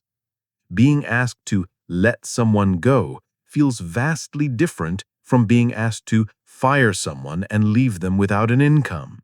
Being told to administer the punishment is easier to stomach than being told to inflict pain. The language acts as a moral anesthetic. It doesn't eliminate the pain of the action, but it numbs the conscience of the person carrying it out. It allows a person to compartmentalize their actions, to believe they are a good person who is just doing their job. This linguistic detoxification is a crucial ingredient in the recipe for obedience. It allows authority to command not just the body, but the conscience as well. Language, then, can create psychological distance from a difficult act. But what about actual physical distance? We have seen how powerful an authority figure can be when they are standing right in front of us, their voice firm, their presence commanding. But what happens when that authority figure leaves the room? Does their power linger, or does it vanish into thin air? The final piece of the obedience puzzle explores this critical variable of space. Number 20. The influence of physical distance to authority. Out of sight, out of mind. We have dissected the anatomy of authority, exploring the power of its uniforms, its titles, its voice, and its language. In all these scenarios, from the streets of New York to the labs at Yale, one factor has remained constant: the physical presence of the authority figure. They are in the room, a tangible, breathing force exerting pressure on the participant. This raises the final, critical question in our exploration of obedience. What is the role of physical distance? Is the power of authority so absolute that it can be commanded from afar, or does it require close proximity to be truly effective? To answer this, Stanley Milgram, in his genius for systematic investigation, conducted a crucial variation of his famous shock experiment. After the initial setup, where the teacher was seated before the shock generator and the stern experimenter stood nearby, the experiment would proceed as normal for a few shocks. Then, the experimenter would pretend to receive a phone call, explain that he had to leave and that the teacher should continue the experiment on their own. He would then deliver the rest of his authoritative prods via a telephone in the corner of the room. The physical removal of the authority figure from the room caused the entire psychological dynamic to collapse. Obedience rates plummeted from 65% in the baseline condition to a mere 22.5%. The spell was broken. Without the looming, physical presence of the man in the lab coat, his authority dissolved into a disembodied voice on the phone, a voice that was far easier to defy. Even more tellingly, the participants began to actively cheat. They would frequently tell the experimenter on the phone that they were increasing the shock level as instructed, while secretly continuing to press the lowest voltage switches over and over again. They were willing to lie to the authority figure, an act of defiance that almost never happened when he was in the room. This out-of-sight, out-of-mind phenomenon reveals a fundamental truth about obedience. A huge portion of an authority figure's power is nonverbal and proximity-based. It's their steady gaze, their confident posture, their physical size, and the simple fact that they are sharing the same space, which makes immediate defiance feel awkward, confrontational, and socially risky. When that physical presence is removed, the pressure dissipates. It's much easier to hang up a phone or ignore an email from a boss than it is to say no to their face when they are standing 2 feet away from you. The abstract concept of their authority is not enough. Their power must be made tangible through presence. This experiment completes our picture of obedience. It is a complex cocktail of perceived legitimacy, situational pressure, moral framing, and crucially, physical proximity. We have now seen the dark power of both the group and the authority figure to shape our actions, to make us conform, to make us obey, often against our better judgment. We've journeyed through the external forces that command our will, but there is another, equally powerful universe of influence that doesn't operate from the outside in, but from the inside out. It's the silent, automatic, and often flawed way our brains categorize the world and the people in it, a process that gives birth to prejudice, bias, and stereotypes. Our journey now turns inward, to the treacherous landscape of human perception. Number 21. The Clark-Dahl Experiment, the Poison of Perception. Our journey into the human mind has so far taken us through the external forces of group pressure and direct authority, revealing how easily our actions can be manipulated from the outside. But there is another, perhaps more insidious universe of influence that operates entirely within us. It is the silent, automatic process of perception, the way our brain categorizes the world, and the hidden biases that are programmed into us from the moment we are born into a society. This journey inward begins with one of the most heartbreaking and socially significant studies ever conducted, an experiment that exposed the invisible scars that prejudice leaves on the soul of a child. In the 1940s, in a society deeply fractured by racial segregation, 2 pioneering African-American psychologists, Kenneth and Mamie Clark, sought to answer a devastating question. What does it feel like to be a problem? They wanted to scientifically measure the psychological impact of systemic racism on the children who were its most innocent victims. To do this, they designed a disarmingly simple test. They went into segregated schools and presented young black children, some as young as 3 years old, with 2 dolls. The dolls were identical in every way except for one. One had white skin and blonde hair, and the other had brown skin and black hair.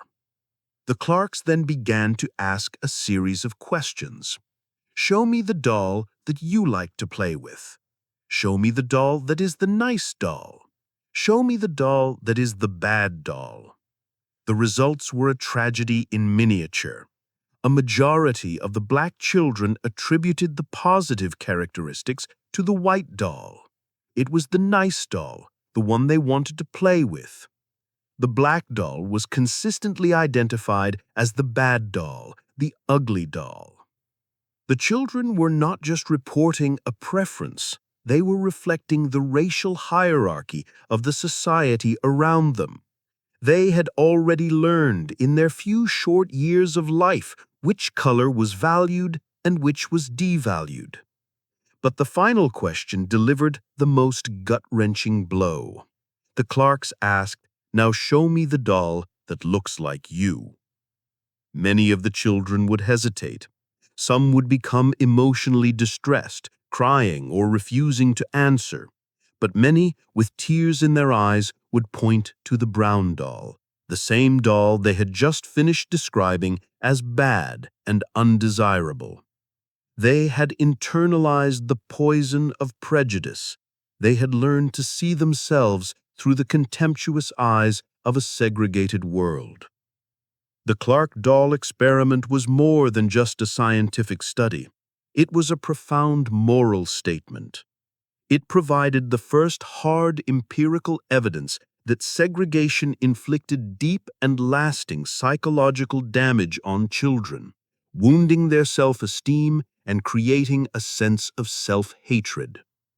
Its findings were so powerful and undeniable that they became a cornerstone of the legal argument in the landmark 1954 Supreme Court case Brown v. Board of Education, which ultimately declared that separate educational facilities were inherently unequal. The experiment revealed how a visual cue, the color of one's skin, could be loaded with a lifetime of perceived value or lack thereof. It showed how bias is learned. But if a visual cue is this powerful, what about a bias that we can't even see? What if the prejudice is triggered by something as abstract and fundamental as a person's name on a piece of paper? The next discovery on our journey reveals a hidden gatekeeper that determines opportunity before a face is ever seen. Number 22.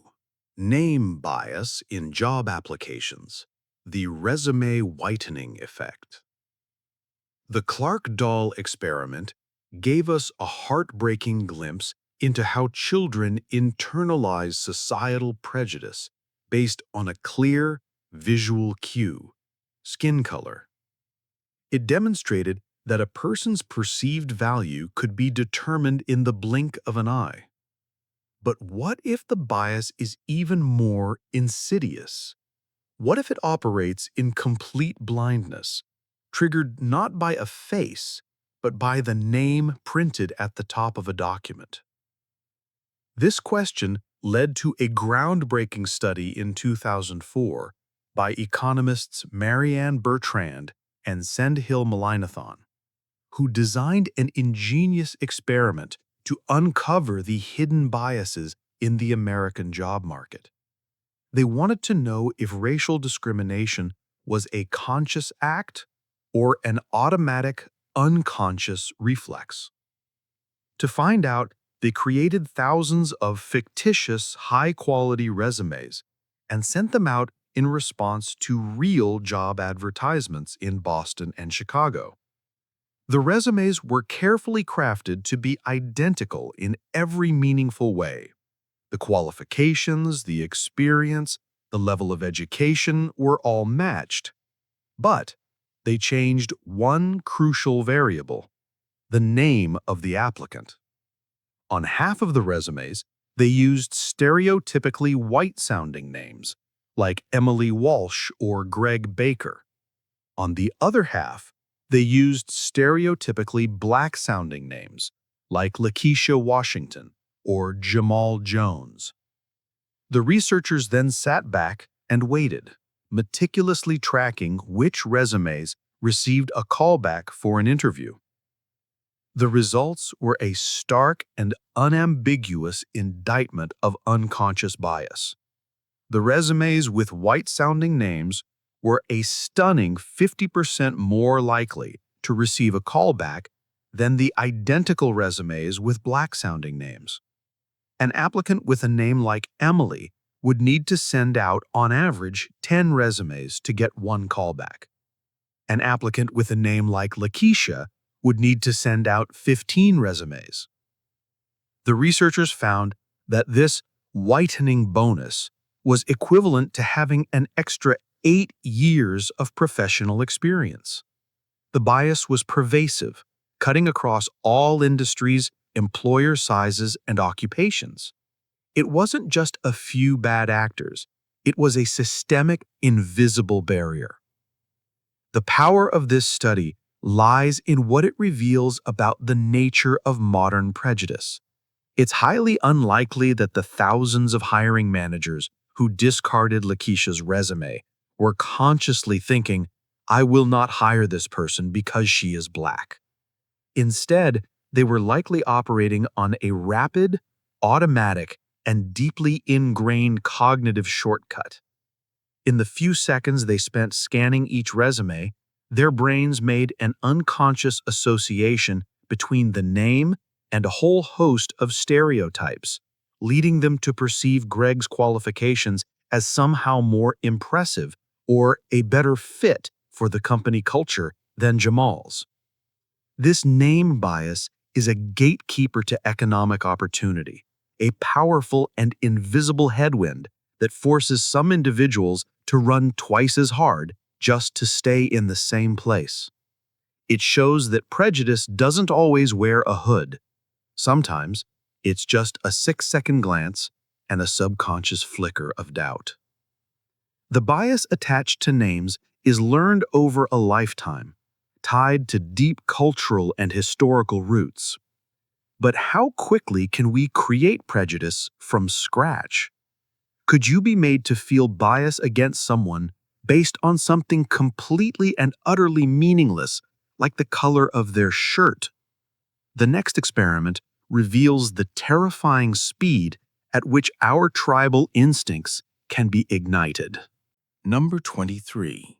The blue shirt versus red shirt experiment. The birth of tribalism.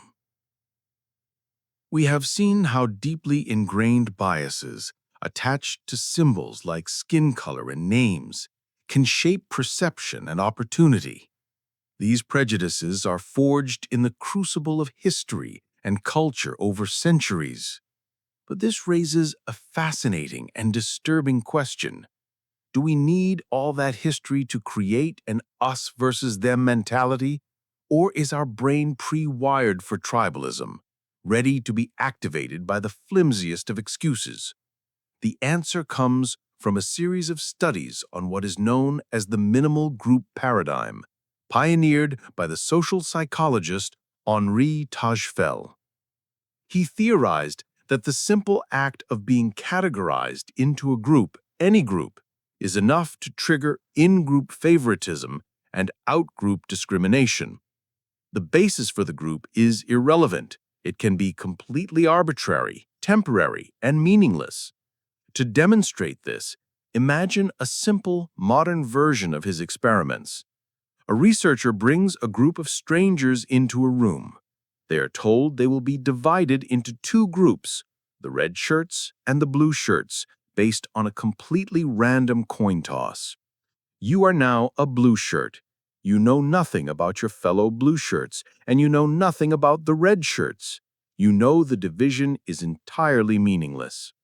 You are then taken to a private cubicle and given a task. You are told you will be allocating points, which translate into real money, to other anonymous participants. You will not be allocating points to yourself, only to others who are identified solely by a code number and their group membership. For example, red shirt number 5 or blue shirt number 3. The results of this simple game are consistently one of the most sobering findings in psychology. A rational person would allocate the points fairly, or perhaps try to maximize the total amount of money for everyone. But that's not what happens. Overwhelmingly, people will allocate more points to members of their own group, the blue shirts, than to members of the other group, the red shirts. You will favor your in-group and discriminate against the out-group, even though you know the groups are meaningless and you have nothing personal to gain. But the most shocking discovery comes from a clever twist in the task. Sometimes, participants are given a choice between 3 options. Option A gives a large number of points to your in-group and a slightly smaller but still large number of points to the out-group, e.g., 20 for us, 18 for them. Option B gives a smaller number of points to your in-group but an even smaller number to the out-group, e.g., 12 for us, 4 for them. A rational choice would be option A, which gives your group the most points. But a significant number of people choose option B. They are willing to earn less for their own team as long as it means maximizing the difference between their group and the other group. It's not enough to win, the other side has to lose by a wider margin. This reveals the raw, irrational, and deeply embedded nature of our tribal instincts. It takes almost nothing to trigger our us versus them programming. The minimal group paradigm is the psychological engine behind everything from fierce sports rivalries to deadly political polarization. We are wired to form tribes, and once formed, we are wired to favor our own, often at the expense of others. This simple experiment demonstrated that group identity can be created out of thin air. But what is the actual theory that explains why this identity is so powerful and so immediate? The next part of our journey delves into the foundational model that explains how our sense of self is inextricably linked to the groups we belong to. Number 24. Tajfel's Social Identity Theory. The 3 steps to us versus them. The minimal group experiments proved, with shocking clarity, that we can be made to favor our own group and discriminate against another based on nothing more than a coin toss. It showed that our tribal instincts are always simmering just beneath the surface. But why? Why is the mere act of being placed in a group, even a meaningless one, so powerful? The man who designed those experiments, Henri Tajfel, along with his colleague John Turner, developed a comprehensive theory to explain this, a framework that has become one of the cornerstones of social psychology. It's called social identity theory, and it proposes that a significant part of our answer to the question, "Who am I?" comes from the groups to which we belong. Our pride, our self-esteem, and our very sense of self are intertwined with the fate of our groups. The theory posits that this process happens in 3 distinct, automatic psychological stages. The first stage is social categorization. This is the natural human tendency to categorize people, including ourselves, into social groups.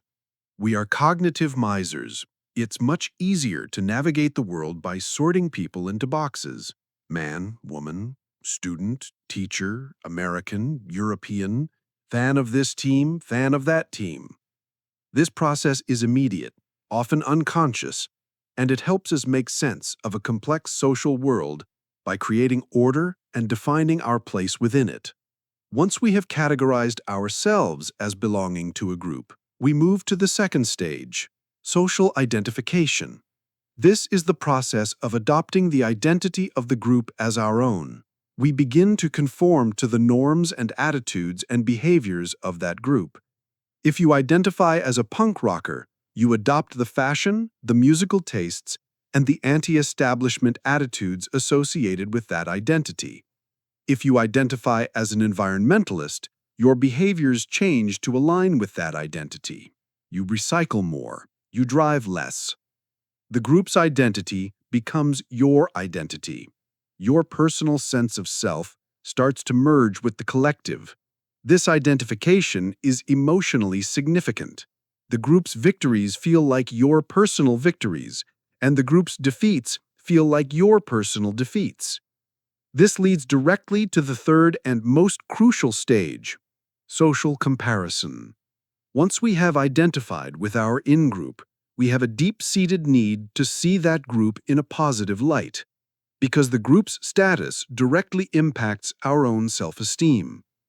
To achieve this positive self-concept, we engage in a constant process of comparing our in-group to relevant out-groups.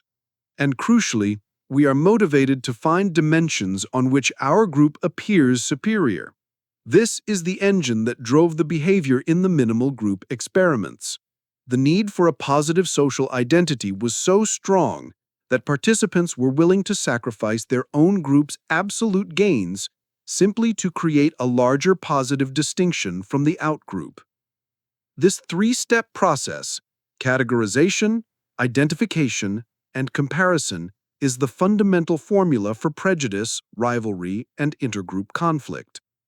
It explains why sports fans can feel such genuine animosity toward a rival team, why political partisanship can feel so personal and vitriolic, and why nationalism can lead to both immense pride and horrific violence. It is a powerful, universal theory that explains the psychological roots of our tribal nature.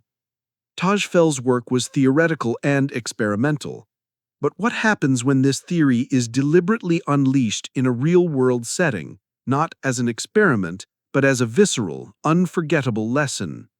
The next story is of a small-town teacher who decided to make her students live this theory with terrifyingly effective results. Number 25. Jane Elliott's Classroom Division Experiment, a Lesson in Prejudice. The theories of Henri Tajfel gave us the clinical blueprint for how tribalism and prejudice are born. We categorize, we identify, and we compare. It's a powerful theory on paper, but it remains academic. What would it look like to witness this process unfold in real life? To see the switch from us to us versus them flipped before your very eyes? In 1968, the day after the assassination of Dr. Martin Luther King Jr., a third-grade teacher in the all-white, all-Christian town of Riceville, Iowa, decided she needed to teach her students a lesson about prejudice that they would never forget. Her name was Jane Elliott, and what she did that day was not a formal experiment, but one of the most powerful and controversial psychological demonstrations ever conducted. It's known as the blue eyes, brown eyes exercise. On the first day, Elliott announced to her class that a new scientific finding had proven that people with blue eyes were superior to people with brown eyes. They were smarter, cleaner, and more civilized. To reinforce this new social hierarchy, the blue-eyed children were given special privileges. They got 5 extra minutes of recess, were allowed to sit at the front of the class, and were encouraged to drink directly from the water fountain. The brown-eyed children, meanwhile, were told they were inferior. They were forced to wear special colored collars to make their status visible, were made to sit at the back of the room, and were forbidden from using the fountain. They were publicly criticized for their mistakes, their intelligence questioned. The transformation in the children's behavior was immediate and horrifying. The blue-eyed children, who had been friends and playmates with their brown-eyed classmates just the day before, morphed into arrogant, cruel, and discriminatory little tyrants. They belittled the brown-eyed children, calling them stupid and refusing to play with them. Their academic performance on simple tasks even improved, buoyed by their newfound sense of superiority. The brown-eyed children, in turn, transformed into timid, subservient, and miserable shadows of their former selves. They became withdrawn and insecure, and their performance on the same academic tasks plummeted. In a single day, Elliott had created a microcosm of a prejudiced society, and her students were living its painful reality. The next day, Elliott came into the classroom and announced she had made a mistake. It was the brown-eyed people, she said, who were actually superior. The roles were reversed. The brown-eyed children, now wearing the mantle of superiority, did exhibit some of the same arrogance as their blue-eyed counterparts had, but there was a crucial difference. Their cruelty was less intense. Having experienced the sting of discrimination firsthand just the day before, they showed a greater sense of empathy and were less inclined to be vicious in their newfound dominance. At the end of the day, Elliott revealed the truth behind the exercise. and the children, released from their artificial roles, shared tears of relief and understanding. They had not just learned about prejudice, they had felt its poison in their own veins. The exercise, though ethically questionable by modern standards, provided a visceral, unforgettable lesson in the arbitrary and destructive nature of discrimination. It showed how easily a social identity can be manipulated and how profoundly that identity can affect our behavior, our emotions, and even our cognitive abilities. This leads us to a critical question. If a teacher's lie can tank a child's academic performance for a day, what is the effect of a real, pervasive societal stereotype on the performance of its victims every single day? The next discovery delves into this very real, high-stakes phenomenon. Number 26. Stereotype Effect on Academic Performance. The Power of Expectation. The raw power of Jane Elliott's exercise demonstrated that assigning a negative label to a group could crush their confidence and sabotage their performance.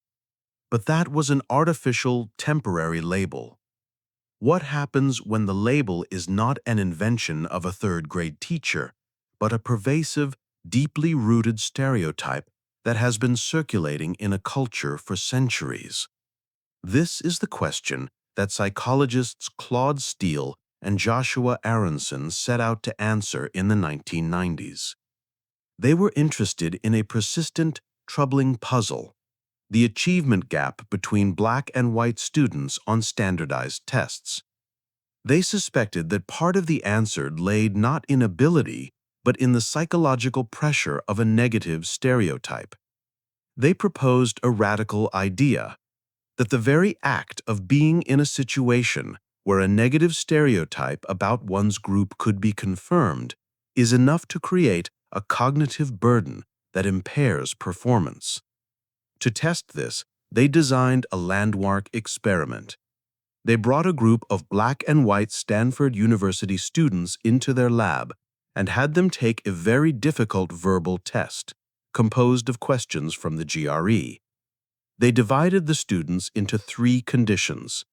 In the first condition, the diagnostic condition, the students were told that the test was a genuine measure of their verbal abilities and intellectual capacity.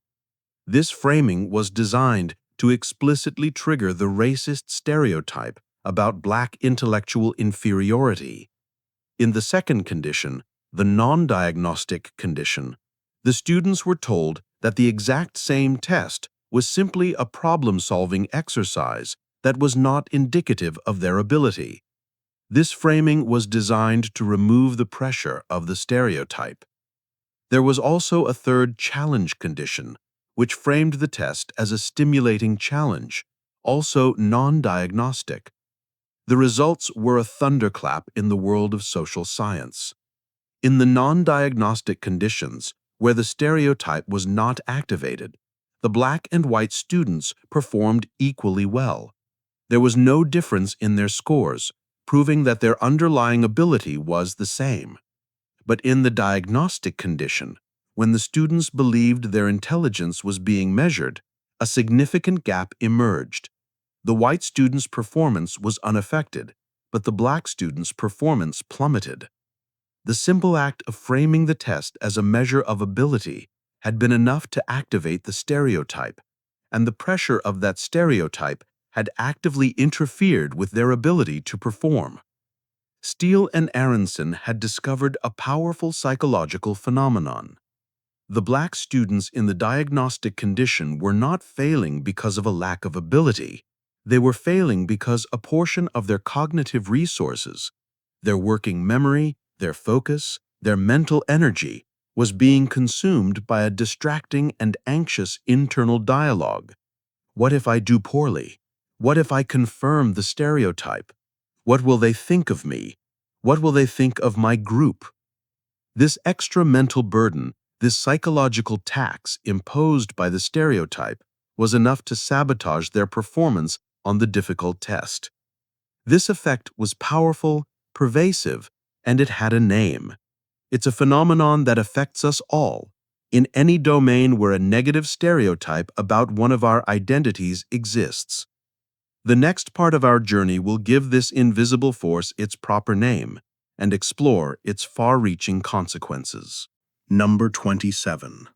Stereotype Threat, the weight of a label.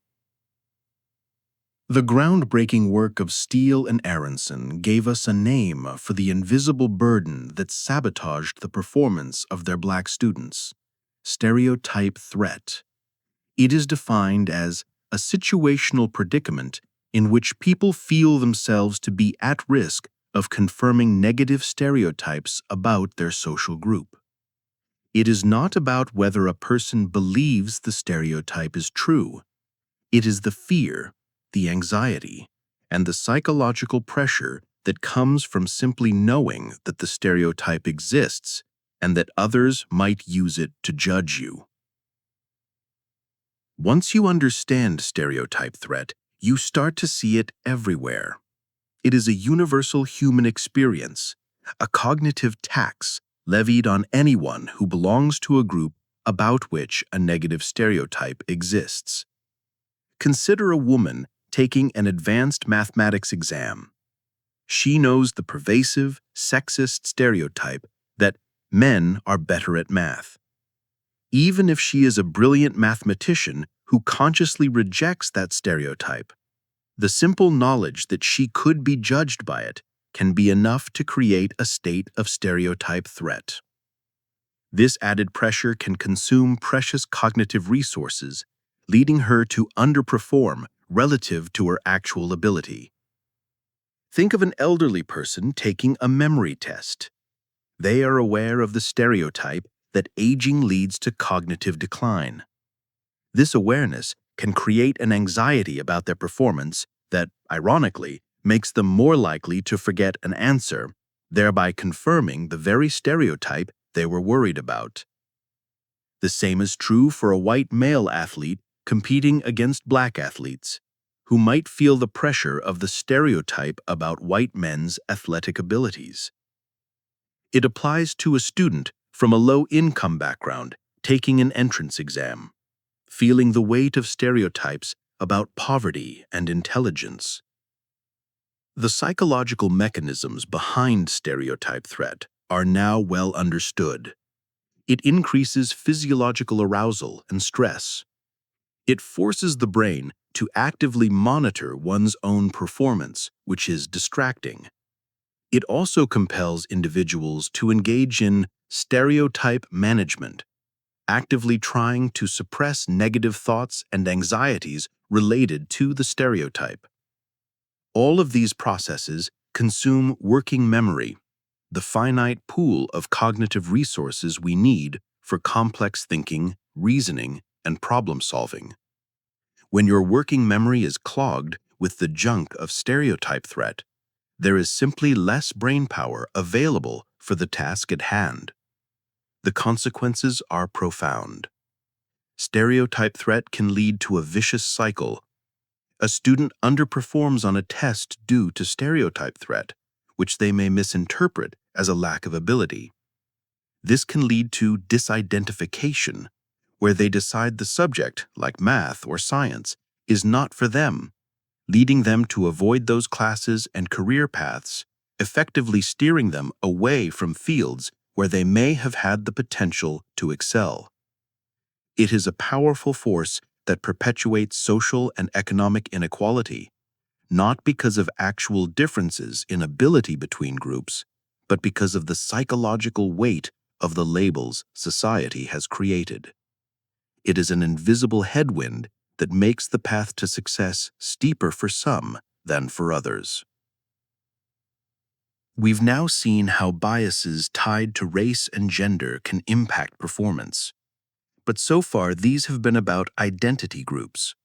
What about the biases tied to our most immediate and personal feature, our face? The next discovery explores how the simple act of attaching a photograph to a resume can open up a whole new dimension of prejudice. Number 28. Resume photo bias experiment. The judgment of a glance. We have journeyed through the subtle biases triggered by names and the performance-crushing weight of stereotypes. These forces operate in the realm of the abstract. But in our increasingly digital world, where our professional identity is often distilled into a LinkedIn profile or an online application, we are confronted with a much more direct form of judgment, one based on the most immediate and information-rich cue we possess, our face. The question is, does attaching a photograph to a resume help or hinder a candidate's chances? Does it create a more human connection? Or does it simply open the door for a flood of new, powerful biases? Researchers in Europe, where including a photo on a CV is more common, have conducted numerous large-scale experiments to answer this. The methodology is similar to the name bias studies.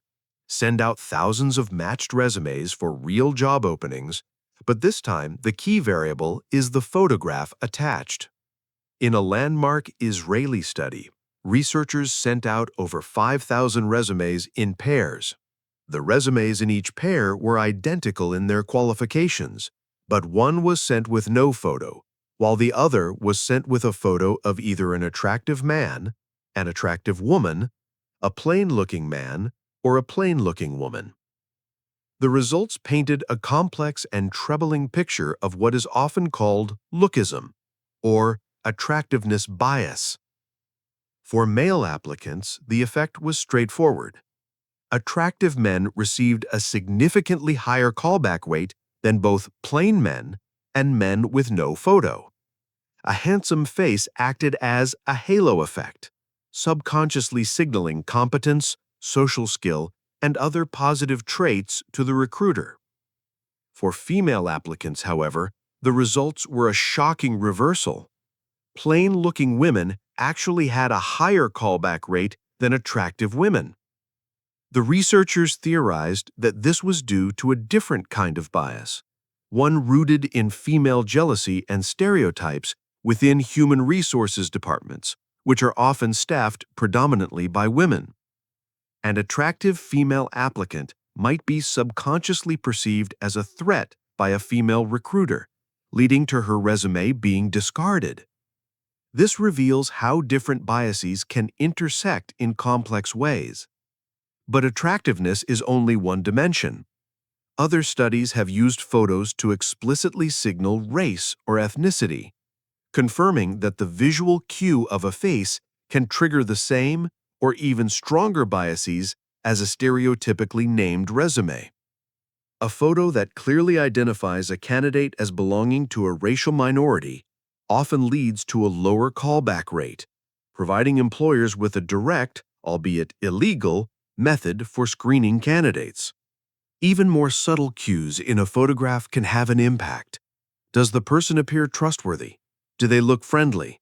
Does their background suggest a certain socioeconomic status? Recruiters, often scrolling through hundreds of applications, make these snap judgments in fractions of a second. A single glance at a photo can activate a cascade of unconscious assumptions and stereotypes that color their perception of the meticulously listed qualifications below it. The resume photo, therefore, is a double-edged sword. While it can personalize an application, it also opens a Pandora's box of potential biases based on race, gender, attractiveness, and a dozen other factors that have nothing to do with a candidate's ability to do the job. We've seen how these biases can be triggered by text and by images, but they all seem to operate beneath the surface of our conscious awareness. This begs a critical question. If these biases are so hidden, so automatic, is there any way to actually measure the prejudice that lurks inside our own minds? The next experiment reveals a controversial tool designed to do just that. Number 29. Implicit Bias Testing, IAT Studies, Peeking into the Unconscious. Our exploration of perception and prejudice has consistently shown that bias is often not a conscious, deliberate choice, but a rapid, automatic, and unconscious reflex. People who genuinely believe they are egalitarian and fair-minded still fall prey to name bias, photo bias, and stereotype threat. This leads to a profound and uncomfortable question. How can you fight an enemy you don't even know is there? How can we measure the hidden biases that reside in the uncharted territory of our unconscious minds? This challenge led a team of psychologists, Anthony Greenwald, Mazarin Banaji, and Brian Nosek, to develop a revolutionary and controversial tool in the late 1990s called the Implicit Association Test, or IAT. The IAT doesn't ask you what you believe. It's designed to measure the strength of the automatic associations you hold in your mind by measuring something you can't easily control, your reaction time, down to the millisecond. The test works by having you rapidly sort words and images into categories. For example, in a common race IAT, you might be asked to sort faces into black or white categories, and words into good, like joy, love, peace, or bad, like agony, terrible, nasty, categories. In the first phase, you might be asked to press one key for black or good, and another key for white or bad. In the next phase, the pairings are switched. Now you must press one key for black or bad, and another for white or good. The core premise of the IAT is that if you hold a strong unconscious association between two concepts, you will be able to categorize them much faster when they are paired together. For many white participants, they are significantly faster at sorting words and images during the white or good phase than they are during the black or good phase. This difference in reaction time, this split-second hesitation, is interpreted as a measure of an implicit bias, an automatic preference for white over black. The IAT has been adapted to measure implicit biases across dozens of domains: gender and career, age and competence, sexuality, weight, and more. The results have been both illuminating and deeply unsettling. They have consistently shown that a vast majority of people, including those who are members of the stereotyped groups themselves, hold some form of implicit bias. It reveals a profound disconnect between our explicit values, what we say we believe, and our implicit associations, how our brains are automatically wired. The IAT is not without its critics. Some argue about its reliability and whether it truly measures deep-seated prejudice or simply cultural awareness of a stereotype. However, its value lies in its power as a demonstration tool. It forces us to confront the uncomfortable possibility that our brains have been shaped by a culture rife with stereotypes, and that even with the best intentions, we may harbor automatic preferences that can influence our behavior in subtle but significant ways. It shows us the ghosts in our own mental machinery. So far, we have focused on biases we see and read, but there is one final sensory gateway for prejudice we must explore. What happens when the bias is triggered not by how a person looks, but by how they sound? The final stop on this part of our journey explores the hierarchy of the human voice. Number 30. Accent bias in perceived credibility. The hierarchy of the voice. We have now traveled deep into the landscape of human perception, uncovering the hidden biases triggered by what we see in a face, what we read in a name, and what we infer from a group identity. But there is one final, powerful channel through which we judge others, one that is processed with incredible speed and emotional resonance: the sound of their voice, specifically the accent with which they speak. An accent is a vocal fingerprint, immediately signaling a person's geographic origins, socioeconomic background, and educational history. And just as with visual cues, our brains are wired to use this auditory information as a cognitive shortcut, often leading to a phenomenon known as accent bias.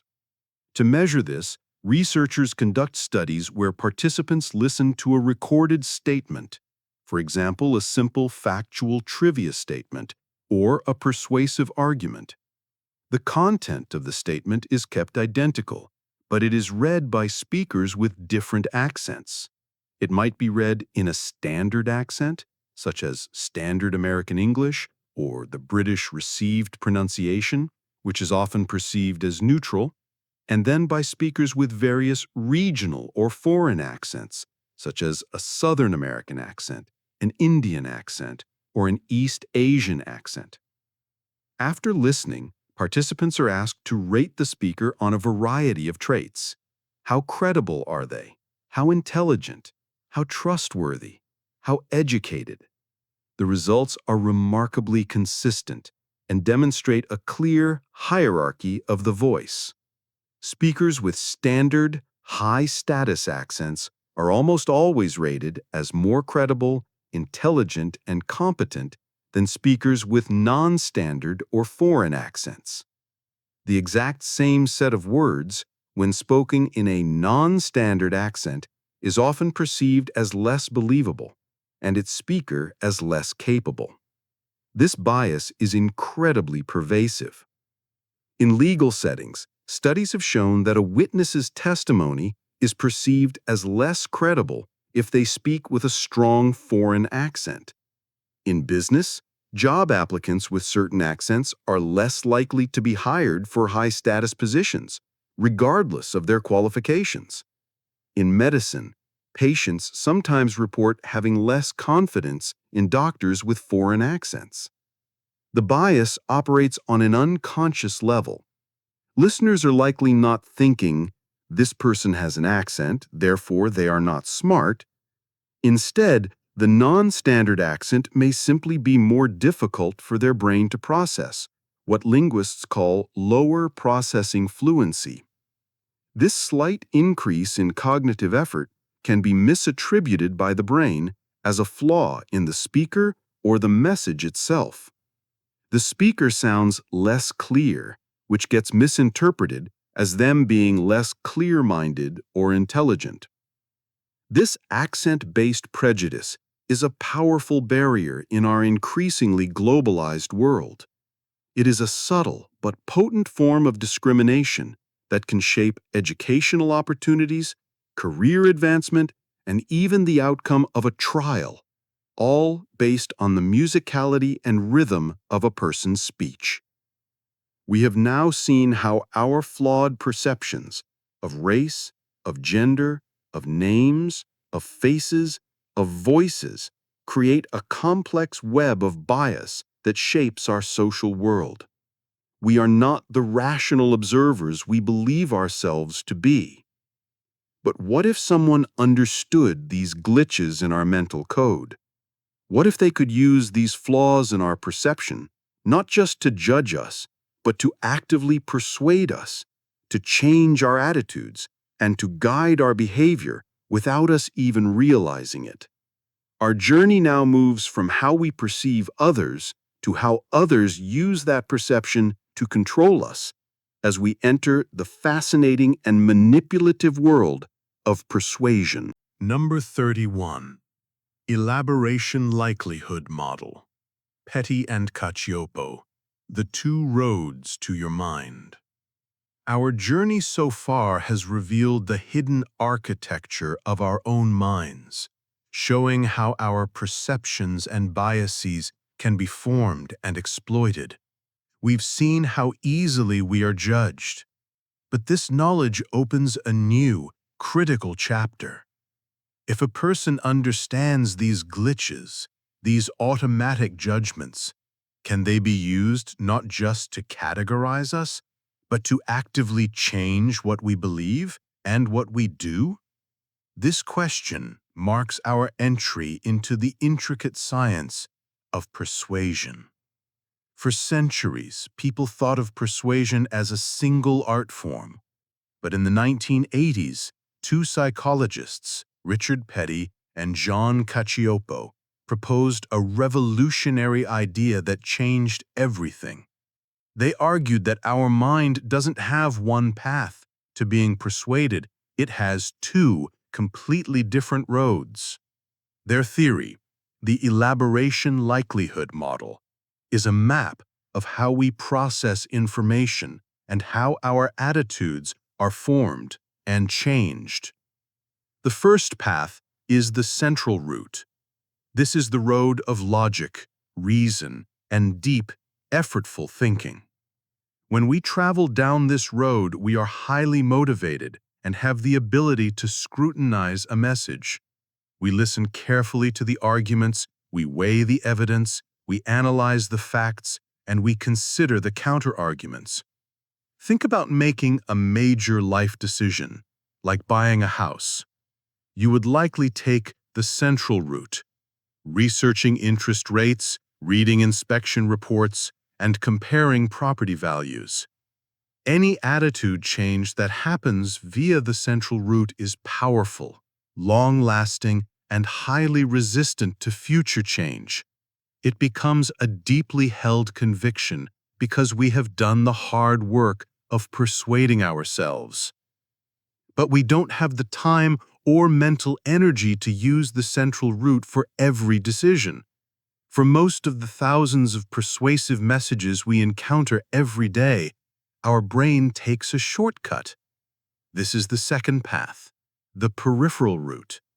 This is the road of lazy, superficial thinking, driven by simple cues and mental shortcuts. When we are not motivated or not able to think deeply about a message, we are persuaded not by the quality of the argument, but by peripheral cues. These can be things like the attractiveness of the speaker, a catchy jingle, a celebrity endorsement, or the sheer number of arguments presented regardless of their quality. A classic example is buying a product simply because your favorite actor promoted it. You didn't analyze the product's features, you used a shortcut. I like that person, so I must like the product. Attitude changes that happen via the peripheral route are weak, temporary, and easily changed by the next appealing peripheral cue that comes along. The key insight of the Elaboration likelihood model is that the road we take depends entirely on our motivation and ability.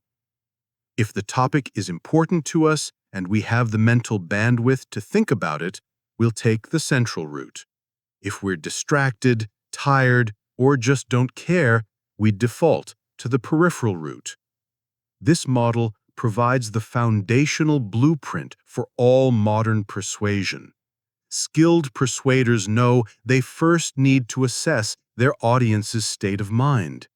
Are they ready for a logical argument, or should they be targeted with a flashy, emotional appeal? They understand which road your brain is likely to take and tailor their message accordingly. Now that we have the map, we can begin to explore the specific vehicles of influence, the psychological techniques designed to steer us down one of these two roads.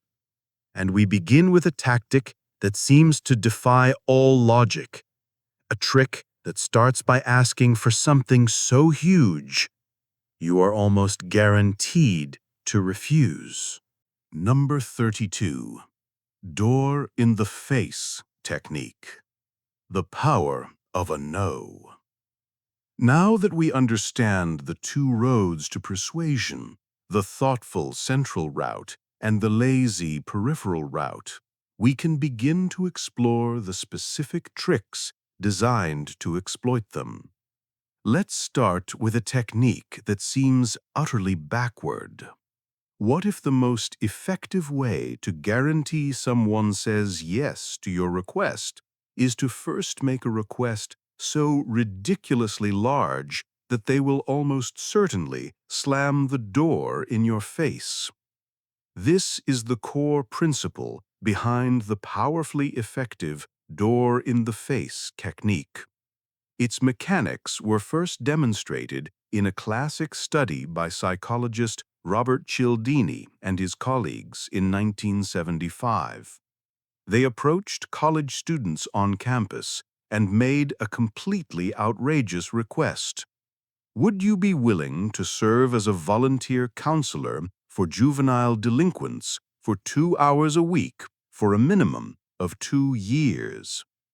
As you can imagine, this was a huge commitment, and virtually everyone, 100% of the students, refused. They slammed the metaphorical door in the researchers' faces. But this was only the first step. Immediately after the student refused, the researcher would retreat and make a much smaller request. Okay, I understand, but would you be willing to, at least, chaperone a group of these delinquents on a single 2-hour trip to the zoo? The effect of this strategy was astounding. When this two-step process was used, the number of students who agreed to the zoo trip skyrocketed to 50%. In a control group, where students were only asked the small request, the zoo trip, from the start, only 17% agreed. Making the large, unreasonable request first more than tripled their chances of getting a yes. But why on earth does this work? It's not just a simple trick, it's a masterful manipulation of two powerful psychological principles. The first is the rule of reciprocity. When the persuader retreats from their large request to a smaller one, our brain interprets this as a concession. They have made a compromise. The deep-seated social rule of reciprocity kicks in, creating an unconscious pressure for us to also make a concession. They gave something up, so we feel obligated to meet them halfway by agreeing to their second request. The second principle is perceptual contrast. After hearing the massive initial request, 2 years of volunteering, the second request, a 2-hour zoo trip, seems incredibly small and reasonable by comparison. The persuader has masterfully framed the second request to make it seem like a trivial, easy thing to agree to. This technique is used everywhere. A charity might first ask you to become a platinum donor for $1,000 a year.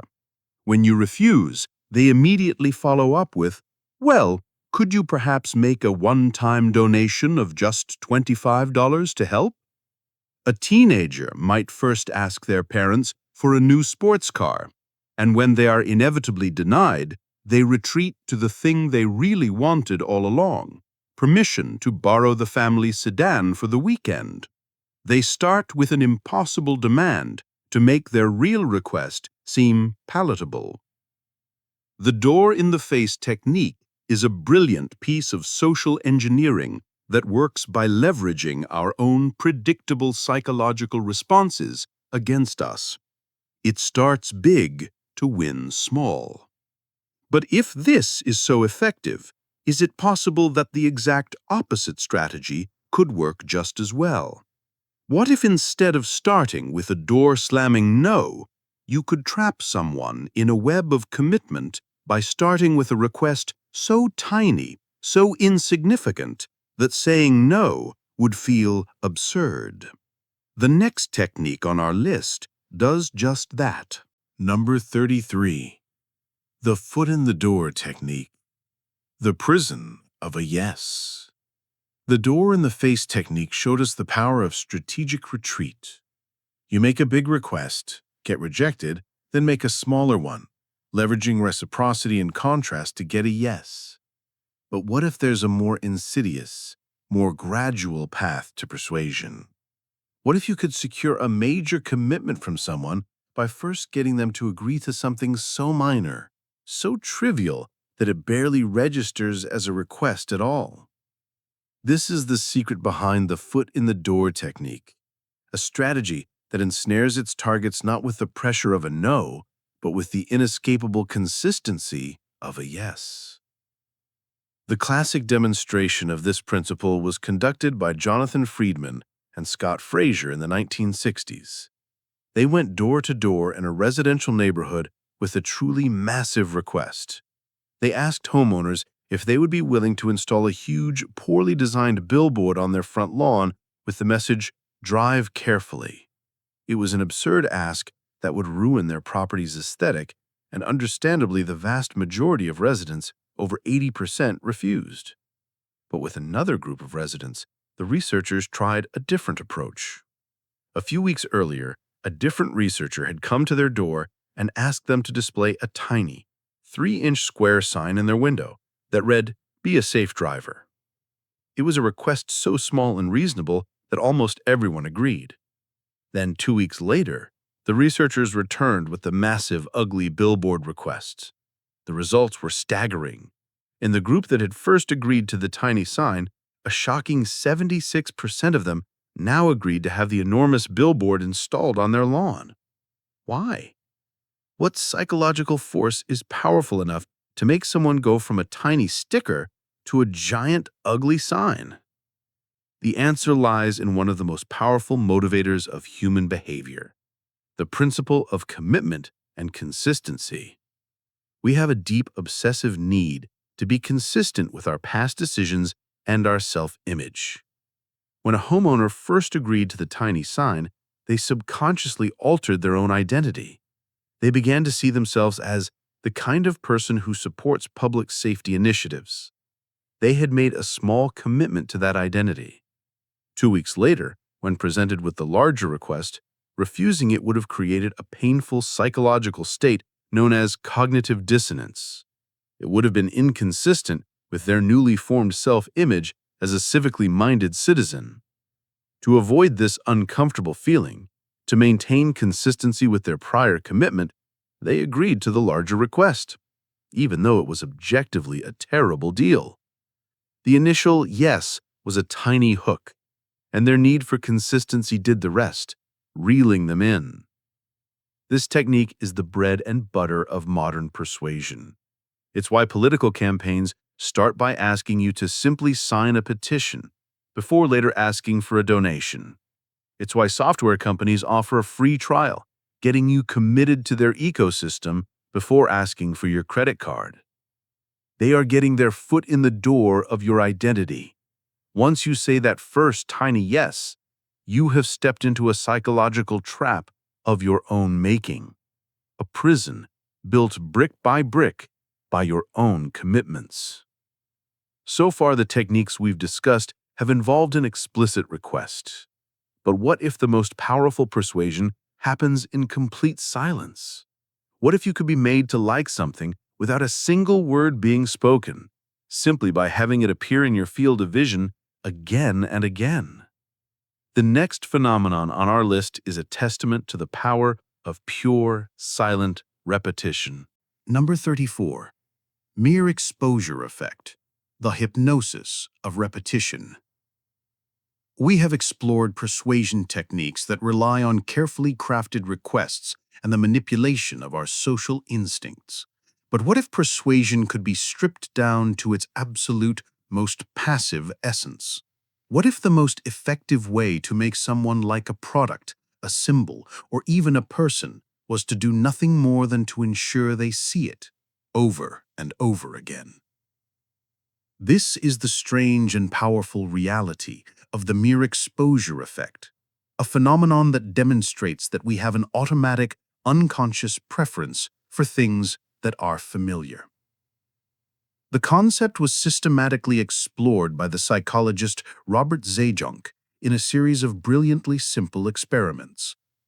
In one study, He showed participants a series of meaningless shapes, like abstract Chinese-style characters. Some shapes were shown only once, while others were shown up to 25 times, all flashed so quickly that the participants barely registered them. Afterward, he told the participants that the symbols were adjectives and asked them to guess whether each one had a good or a bad meaning. The results were remarkable. The more frequently a participant had been exposed to a symbol, the more likely they were to believe it had a good meaning. They had no logical reason for their preference. They simply liked the familiar ones more. Zhejiang replicated this with all sorts of stimuli: nonsense words, photographs of faces, and even sounds. The effect was always the same. Familiarity breeds liking. But why? The explanation lies deep in our evolutionary programming. For our ancient ancestors navigating a dangerous world, anything new or unfamiliar was a potential threat. A new plant could be poisonous, a new animal could be a predator, a strange tribe could be hostile. Our brains developed a cognitive shortcut. Familiar is safe, unfamiliar is dangerous. This deep-seated preference for the familiar still operates within our modern skulls. When we see something repeatedly, our brain processes it more easily. This processing fluency feels good, and we misattribute that pleasant feeling of ease to the object itself. We don't think, that was easy to process. We think, I like that thing. This principle is the silent engine behind a huge portion of the modern advertising industry. Why do companies like Coca-Cola or McDonald's spend billions of dollars plastering their logos everywhere, even though everyone already knows who they are? They are not trying to convey new information. They are simply buying familiarity. They are ensuring that when you are standing in a store, their logo triggers that warm, comfortable feeling of recognition, making you more likely to choose their product over a less familiar one. It's why a song you dislike at first can grow on you after you hear it on the radio a dozen times. It's why politicians with high name recognition have a massive advantage, even if voters know little about their policies. The mere exposure effect is persuasion at its most subtle. It bypasses our rational mind entirely, building a preference through silent, hypnotic repetition.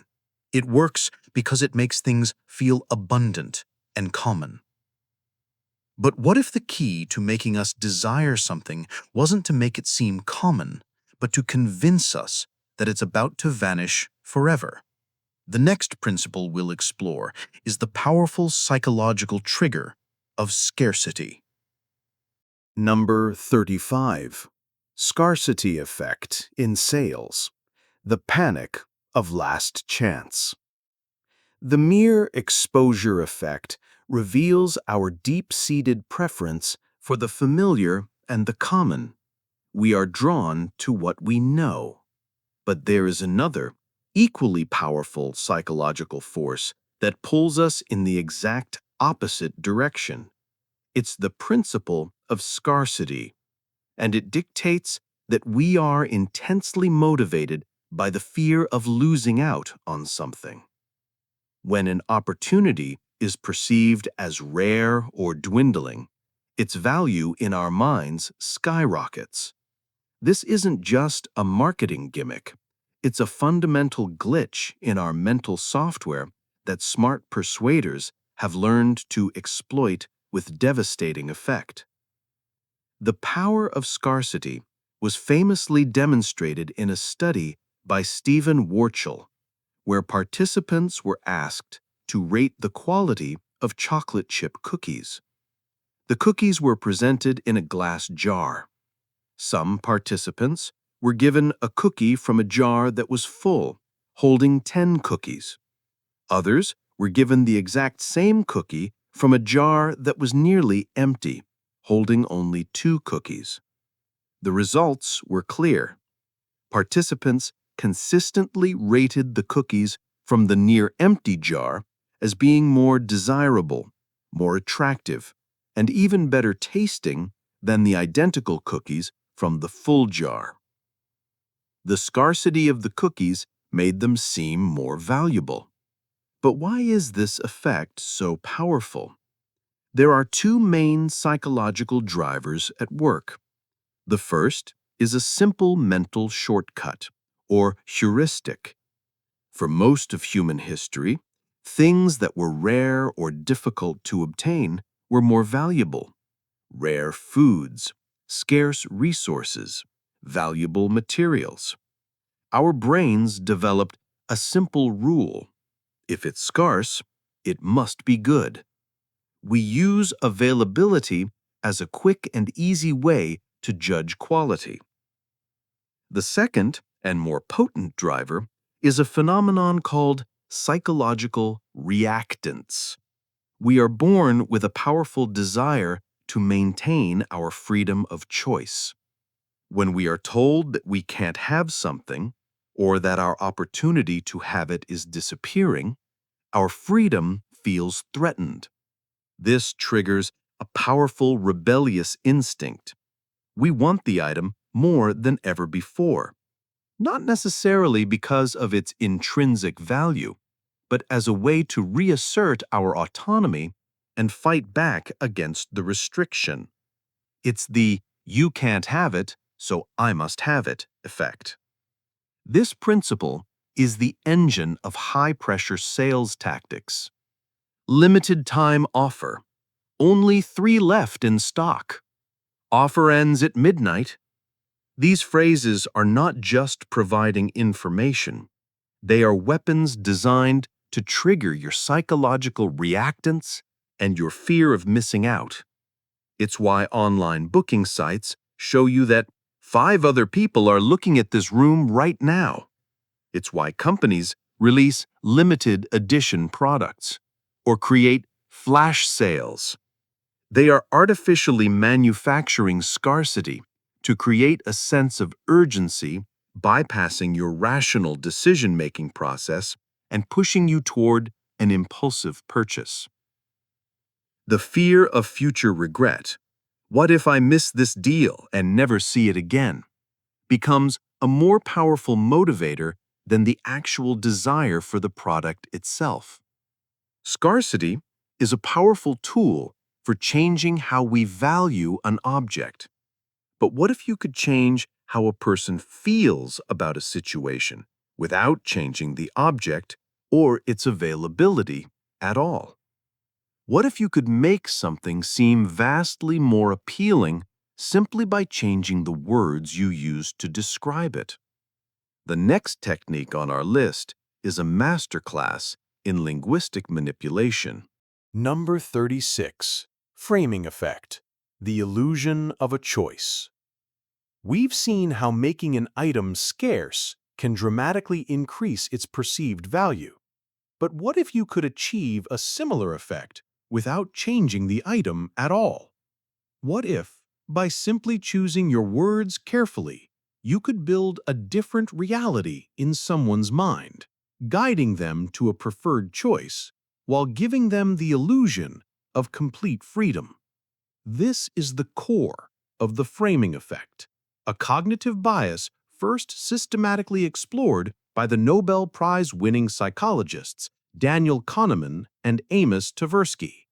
Their work proved that the way a choice is presented, or framed, is often more important than the actual substance of the choice itself. The most famous illustration of this is their Asian disease problem. Participants were asked to imagine that the U.S. is preparing for the outbreak of an unusual disease which is expected to kill 600 people. They are presented with 2 alternative programs to combat it. The first group of participants is given a choice framed in terms of gains.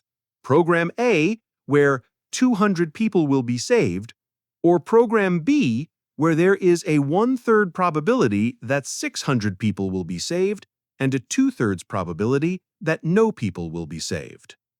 In this frame, an overwhelming 72% of people chose the certainty of Program A. They preferred to save 200 people for sure. The second group of participants was presented with the exact same scenario, but the choices were framed in terms of losses. Program C, where 400 people will die, or Program D, where there is a 1/3 probability that nobody will die and a 2/3 probability that 600 people will die. Logically, Program C is identical to Program A, and Program D is identical to Program B. But in this frame, a stunning 78% of people now chose Program D, the gamble. Why the dramatic reversal? The answer lies in another one of Kahneman and Tversky's key insights: loss aversion. The pain we feel from a loss is psychologically about twice as powerful as the pleasure we feel from an equivalent gain. When the choice is framed as a gain, saving people, we become risk-averse. We don't want to gamble with our gains, so we lock in the sure thing. But when the exact same choice is framed as a loss, people will die, we become risk-seeking. The prospect of a certain loss of 400 lives is so painful that we are willing to take a huge gamble to avoid it. This principle is used everywhere to manipulate our choices.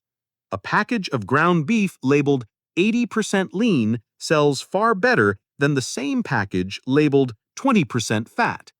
A medical procedure with a 90% survival rate is much more appealing than one with a 10% mortality rate.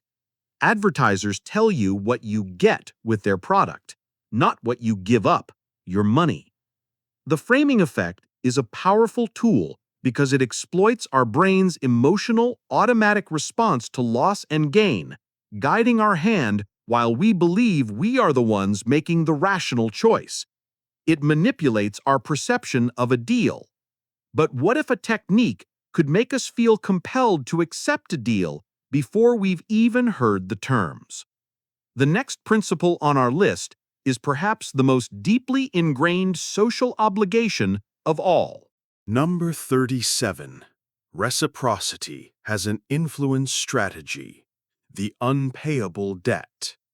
So far, we have explored a host of sophisticated psychological tactics, from framing to scarcity.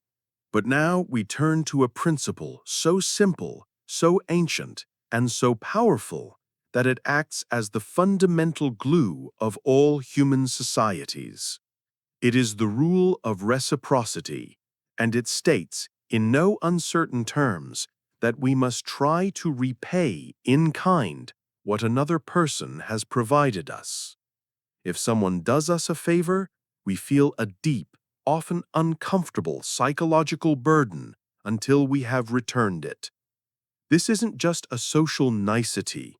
It is an ingrained, automatic response that can be weaponized to make us say yes to requests we would otherwise refuse. The classic demonstration of this was conducted by psychologist Dennis Regan in 1971.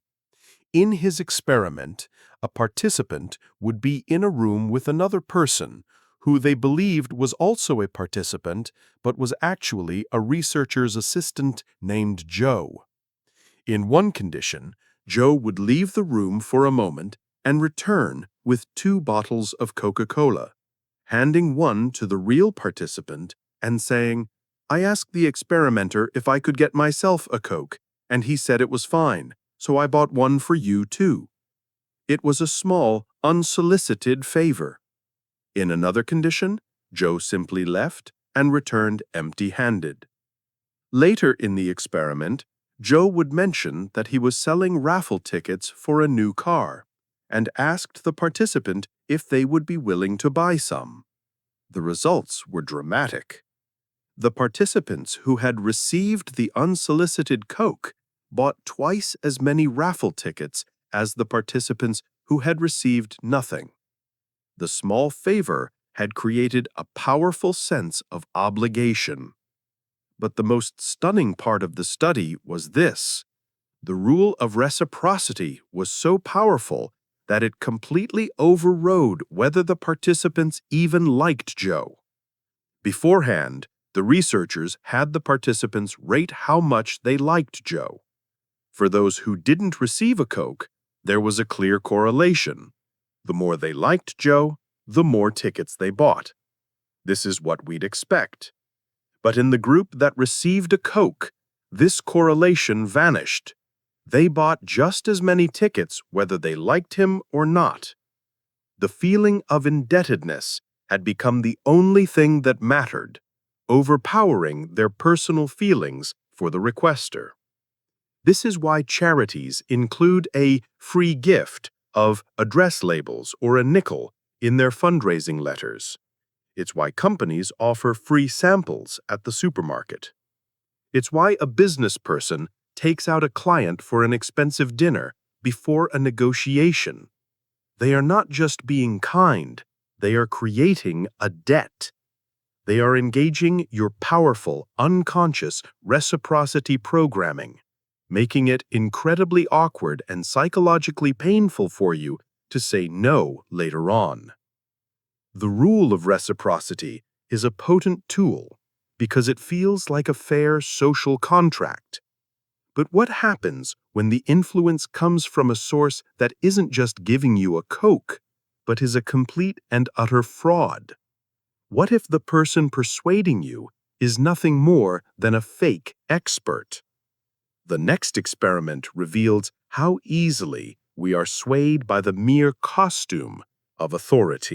Number 38. Fake Expert Authority Experiment. The Charisma of Nonsense. We have seen that the rule of reciprocity works because it creates a genuine sense of social obligation.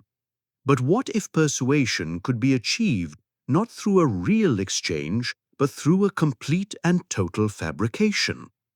We know from our earlier journey into obedience that authority is a powerful force. But does that authority need to be real to be effective? This question led to a legendary and hilarious demonstration known as the Dr. Fox experiment. In the early 1970s, researchers at the University of Southern California School of Medicine hired a professional actor. They gave him a fake name, Dr. Myron L. Fox, and a completely fictitious, though impressive-sounding curriculum vitae. They then coached him to deliver a 1-hour lecture to a highly educated audience of psychiatrists, psychologists, and social workers. The topic of the lecture was mathematical game theory as applied to physician education. The catch was this: the content of the lecture was complete and utter gibberish.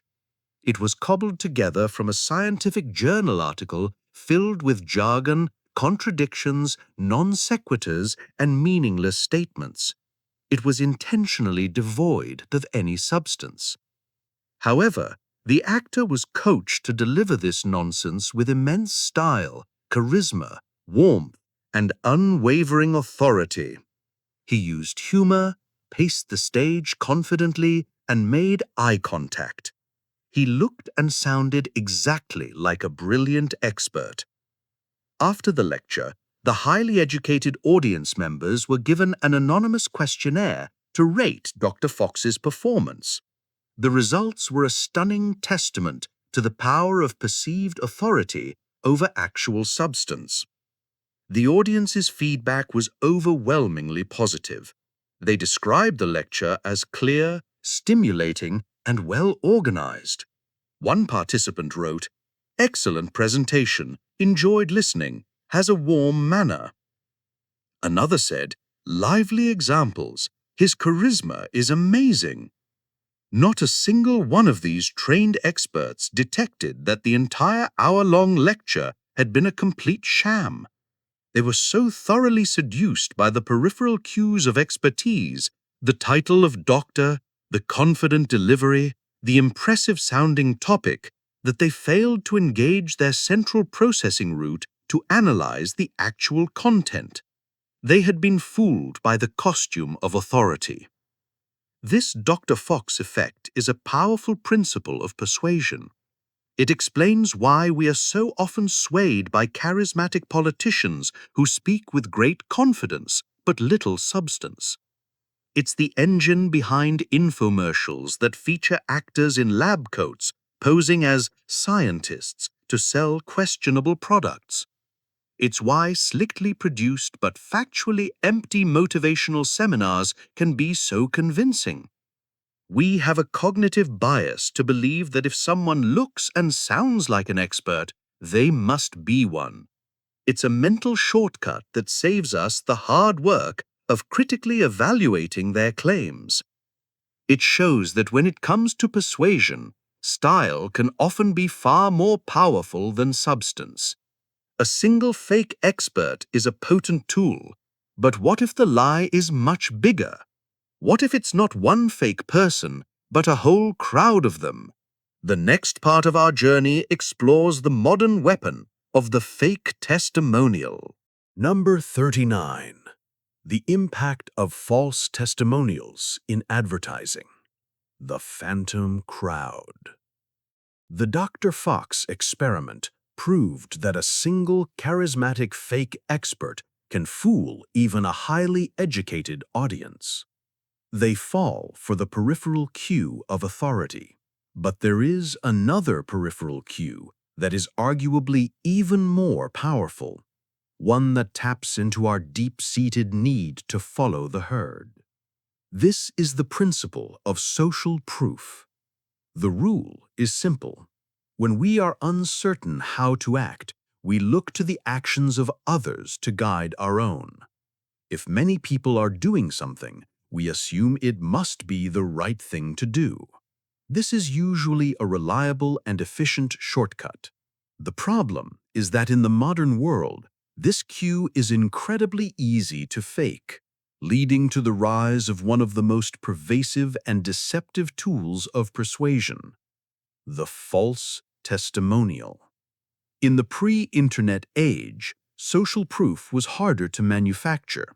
An advertiser might use a slogan like "America's favorite pasta sauce," or show a commercial with a crowd of happy people using their product. But the digital age has turned the creation of fake social proof into a global industry. Websites can be populated with thousands of glowing, 5-star reviews written by bots or low-wage workers on content farms. Political movements can be amplified through astroturfing, the practice of creating fake grassroots support with an army of anonymous social media accounts that push a specific agenda. A new book can launch to the top of the bestseller list, fueled by hundreds of fake reviews purchased online. The impact of these phantom crowds is immense. Numerous studies have confirmed that consumers are significantly more likely to buy a product or trust a service if it has a high number of positive online reviews, and they are notoriously bad at distinguishing real reviews from fake ones. A study from Cornell University found that simply adding high-quality fake reviews to a hotel's webpage could increase its bookings by over 10%. Why are we so susceptible to this? It's because fake testimonials masterfully combine two powerful psychological principles. First, they trigger social proof, creating the illusion of a consensus. Second, each testimonial acts as a miniature story from a person we perceive as being just like us, which can be more persuasive than a slick corporate ad. We trust the word of a fellow consumer over the word of the company. These false testimonials are designed to short-circuit our rational, central root thinking.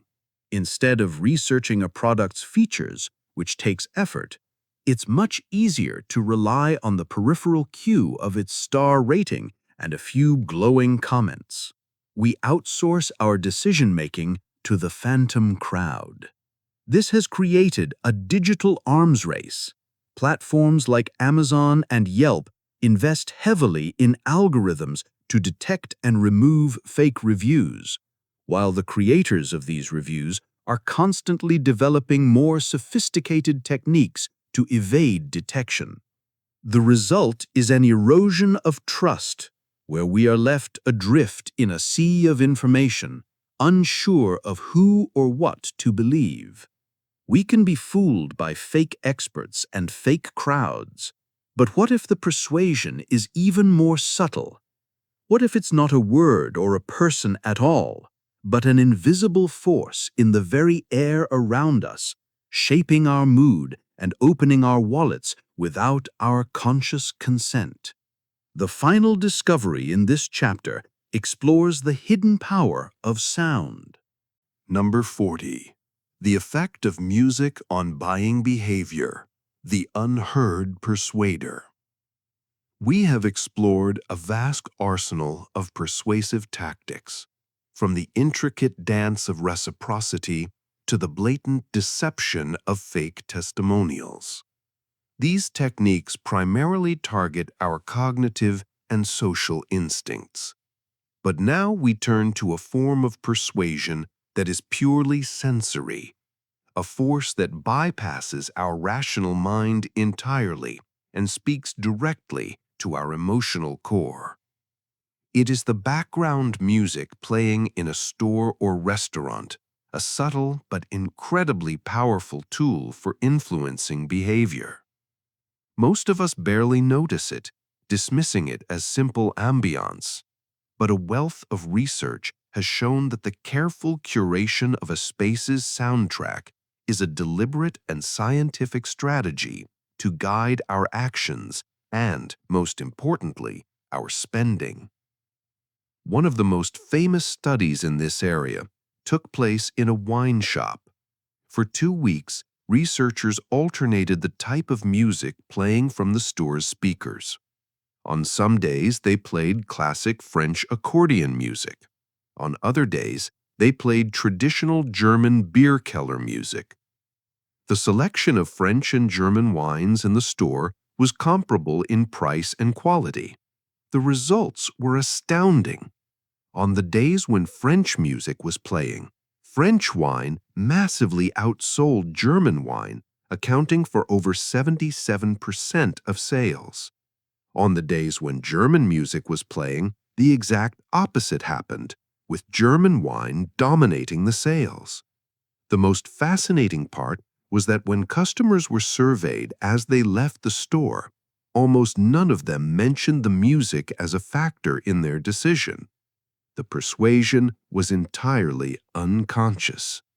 The music had primed their brains, activating French-related or German-related associations, which then guided their choice at the wine rack without them ever realizing it. But it's not just the genre of music that matters. The tempo is also a critical variable. Studies conducted in supermarkets have found that playing slow-tempo music causes shoppers to move more slowly through the aisles, spending more time in the store, and as a result, buy significantly more products than when fast-tempo music is playing. Restaurants use this principle masterfully. A high-end, fine dining establishment will play slow, classical, or jazz music to encourage patrons to linger, relax, and order more courses, more drinks, and more expensive items. A fast food restaurant, on the other hand, wants to maximize turnover. They will play upbeat, fast-tempo pop music to subconsciously encourage you to eat faster and leave, freeing up the table for the next customer. The volume and style also contribute to a brand's identity, attracting its target demographic while subtly repelling others. A clothing store aimed at teenagers will blast loud current pop music, creating an environment that feels exciting to its target customer, but might feel chaotic and unpleasant to an older shopper.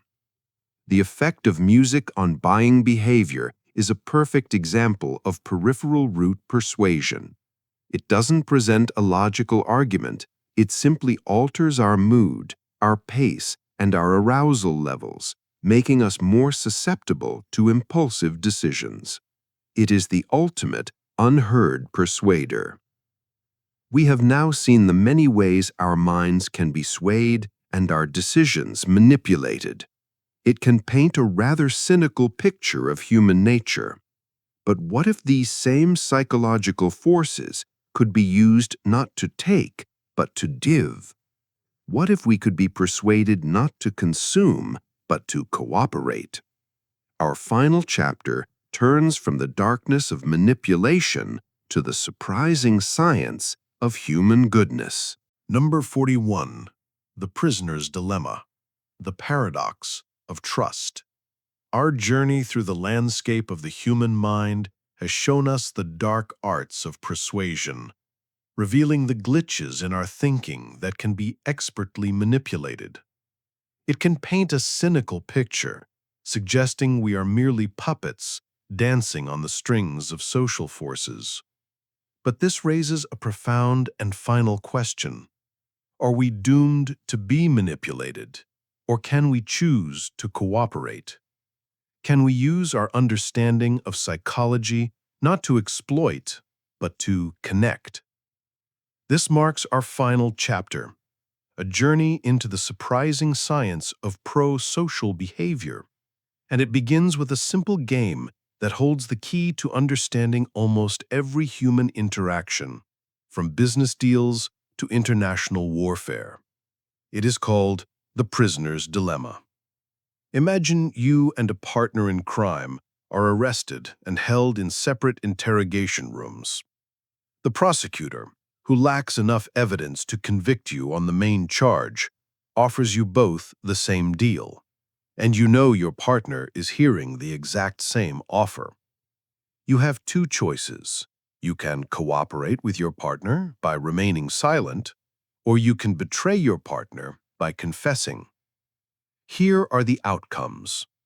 If you both cooperate and remain silent, you will both be convicted on a lesser charge and serve only 1 year in prison. If you betray your partner and they remain silent, you will be set free, while your partner will serve a full 3-year sentence. Conversely, if your partner betrays you while you remain silent, you will get the 3-year sentence, and they will walk free. But if you both betray each other, you will both be convicted and serve 2 years in prison. You are completely isolated. You have no way to communicate with your partner. What do you do? From a purely logical, self-interested perspective, the answer is always to betray. If your partner stays silent, your best move is to betray them so you can go free. If your partner betrays you, your best move is still to betray them, so you get 2 years instead of 3. No matter what your partner does, betrayal seems to be the most rational choice. This is the dilemma.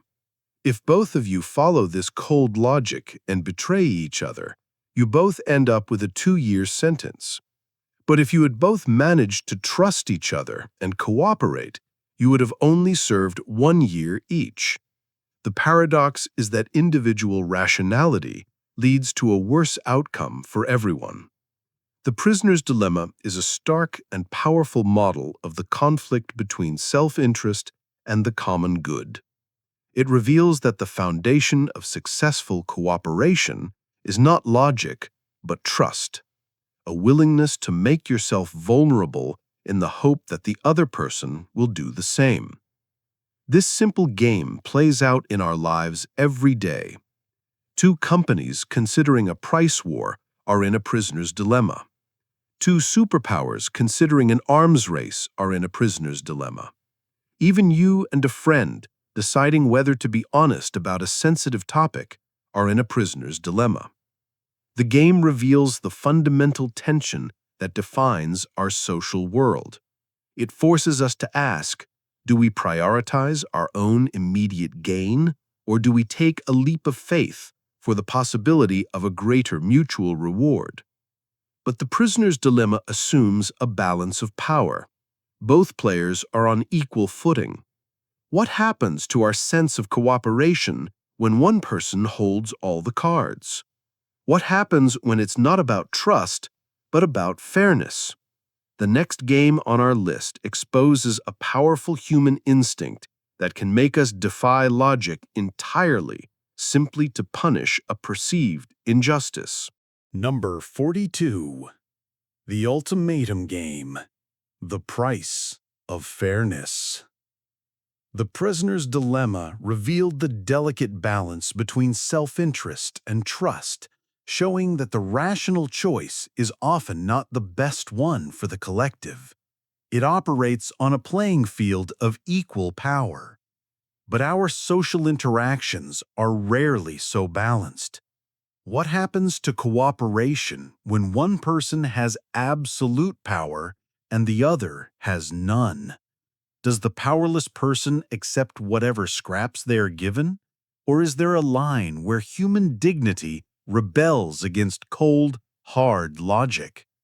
This is the question at the heart of the Ultimatum Game, a simple yet profound experiment that exposes our deep, irrational, and unshakable need for fairness. Here's how it works. Two anonymous players are given a sum of money, say $100.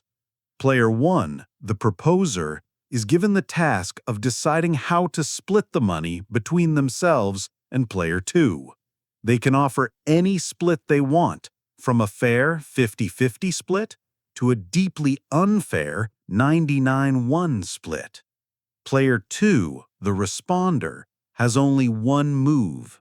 They can either accept the offer, in which case both players get the money as proposed, or they can reject the offer, in which case both players get absolutely nothing.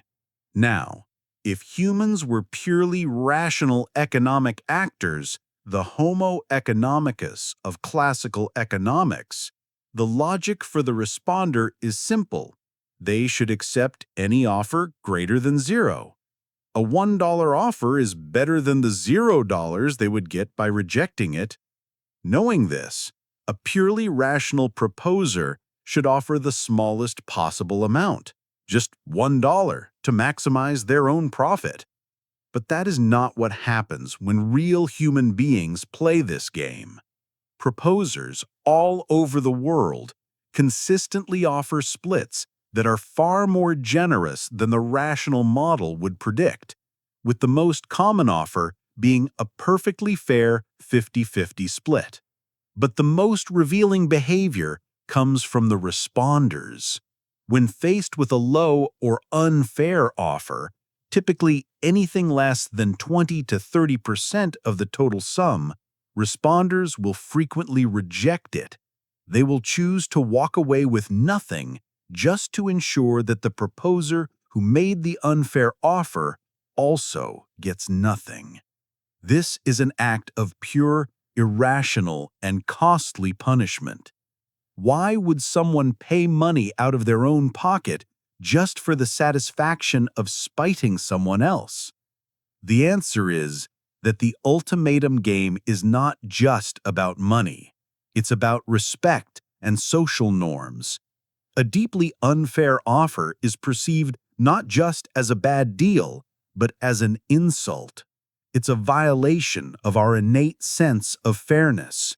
The emotional satisfaction we get from punishing the person who disrespected us is, for many people, worth more than the small amount of money they would have gained. Rejecting an unfair offer sends a powerful signal. I will not be treated this way. There are social rules of fairness, and I am willing to pay a price to enforce them. The Ultimatum Game is a powerful rebuttal to the idea that humans are driven solely by self-interest. It shows that we are emotional, social creatures with a built-in fairness detector, and we are willing to engage in costly, altruistic punishment to uphold the social order. This powerful instinct for fairness helps regulate cooperation in pairs. But what happens when the challenge is not to divide a pot between two people, but to build a pot for the benefit of an entire community? The next experiment reveals a tragic flaw in our collective logic that threatens to unravel cooperation on a massive scale. Number 43. The Public Goods Experiment. The Temptation of the Free Rider. The Ultimatum Game proved that our sense of fairness can be a powerful force for regulating behavior in small-scale interactions. We are willing to punish those who don't play fair, even at a cost to ourselves. But what happens when the group gets bigger? What happens when our individual contribution is just one drop in a massive bucket, and there's no single person to hold accountable? This brings us to the Public Goods Experiment, a game that reveals the fundamental challenge of sustaining cooperation in large societies and the powerful, corrosive temptation of the free rider. Here's the setup. A group of participants, say 10 people, are each given $10. They are told they can secretly choose to contribute any amount of their money, from $0 to all $10, to a central pot. The experimenter will then take the total amount in the pot, double it, and divide that larger sum equally among all 10 participants, regardless of how much each person contributed individually. Let's analyze the math. The best possible outcome for the group as a whole is if everyone cooperates fully and contributes their entire $10. That would mean $100 goes into the pot. The experimenter doubles it to $200, and every player gets a $20 payout, a perfect doubling of their initial investment. This is the collective utopia. However, from a purely self-interested individual's perspective, a different logic emerges. For every dollar you contribute, it gets doubled and divided by 10 people, meaning you only get 20 cents of your own dollar back. This creates a powerful incentive to contribute nothing at all. If you keep your $10 and everyone else contributes their $10, the pot becomes $90, which is doubled to $180. That sum is then divided by 10, so everyone, including you, gets an $18 payout. In this scenario, the 9 cooperators end up with $18, but you, the free rider, end up with your original $10 plus the $18 payout for a total of $28. You have exploited the group's cooperation for your own maximum gain. This is the tragic logic of the public goods game. The rational, self-interested choice is always to be a free rider. But what happens when everyone follows that logic? If everyone contributes nothing, the pot is empty, it's doubled to $0, and everyone walks away with only their initial $10. The collective collapses. When this game is played out in laboratories, it almost always follows a predictable and depressing pattern. In the first round, people are generally cooperative, contributing about half of their money on average. But as the rounds continue and people see that others are free riding, contributions begin to plummet. Cooperation decays as people become unwilling to be the sucker who contributes while others profit. By the final rounds, the pot is often at or near $0. This game is a stark model of what economists call the tragedy of the commons. It explains why it's so hard to fund public goods like parks or national defense, why people pollute the environment, and why it's so difficult to get global cooperation on climate change. It reveals a fundamental conflict between individual and collective rationality. But this decay of cooperation seems to depend on the anonymity of the group. This raises a crucial question for our modern world. Is this problem better or worse depending on the size of the community we live in? The next experiment explores this critical variable. Number 44. Cooperation in small versus large groups. The curse of anonymity. The public goods game left us with a depressing conclusion. In a group, the rational incentive to be a free rider often leads to a total collapse of cooperation. This tragedy of the commons seems like a fundamental flaw in our social DNA. But if this is true, how did human societies ever manage to evolve and build cooperative communities in the first place? The answer, researchers have found, lies in one critical and often overlooked variable: the size of the group. For most of human history, we lived in small, tight-knit hunter-gatherer bands. In these groups, everyone knew everyone else. Your actions were not anonymous. They were constantly being observed and evaluated by your peers. This is the key difference. Numerous experiments have compared the dynamics of cooperation in small groups, like 4 to 6 people, versus large groups, like 40+ people. In small groups, cooperation tends to be significantly more stable and resilient. Why? The first reason is accountability. In a small group, it's easy to see who is pulling their weight and who is slacking off. A free rider can be quickly identified, and the group can directly punish them through gossip, shaming, or social exclusion. This threat of reputational damage is a powerful deterrent against selfish behavior. Your reputation is a valuable asset, and in a small community, it's hard to hide a bad one. The second reason is direct reciprocity. In a small group, you are likely to have repeated interactions with the same individuals. If you help someone today, you can reasonably expect they will help you tomorrow. The shadow of the future looms large, encouraging long-term cooperation over short-term gain. In large, anonymous groups, however, these mechanisms break down completely. This is the curse of modernity. In a large city or a massive online community, your individual actions feel invisible. You can free ride with little chance of being identified or held accountable. The probability of interacting with the same stranger again is vanishingly small, so the incentive for direct reciprocity disappears. This anonymity is what allows the cold, selfish logic of the free rider problem to take over.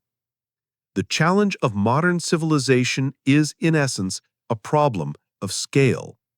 We have evolved psychological mechanisms for cooperation that were brilliantly adapted for life in small, stable bands. But these same mechanisms are ill-suited for the vast, anonymous supergroups we now inhabit. This leads to the erosion of social trust and the difficulty of solving large-scale collective action problems. We know that the structure of the group matters immensely. But we've been assuming that the desire to help is the default state. What if we can be incentivized to be good? What happens when we are offered a reward not for a job, but for an act of kindness? The result, as the next experiment shows, is a psychological paradox that turns our understanding of motivation upside down. Number 45. Reward effect on voluntary help. The poison of payment.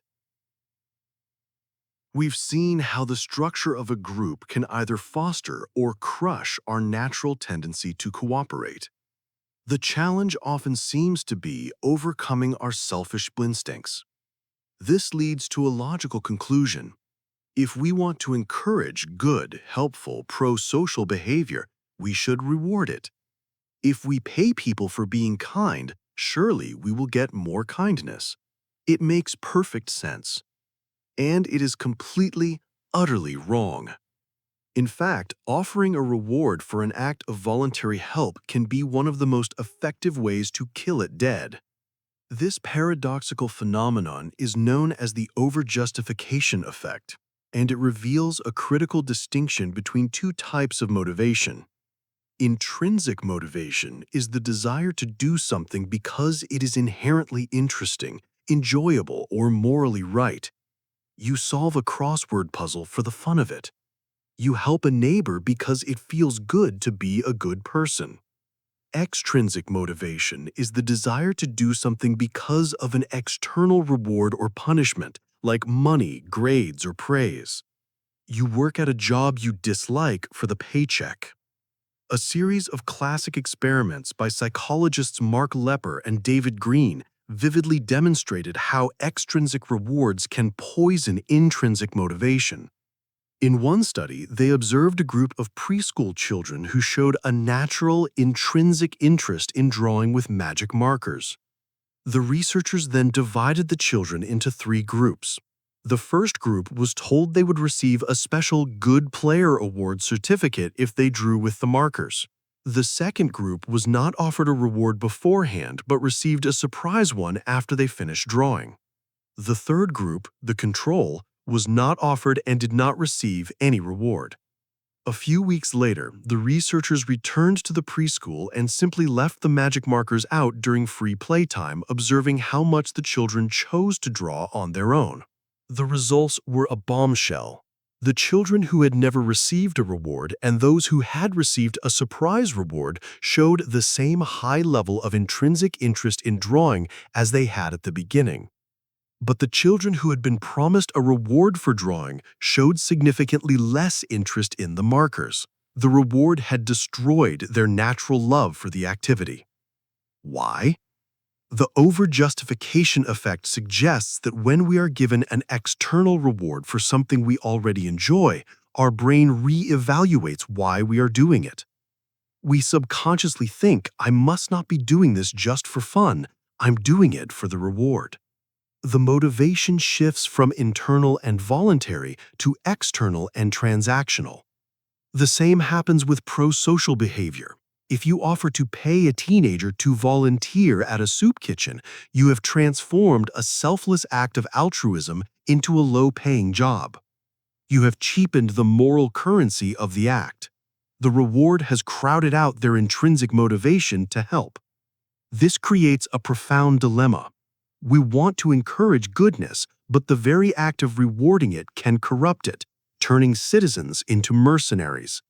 It shows that some of the best human behaviors are priceless, and the moment you put a price on them, they lose their value.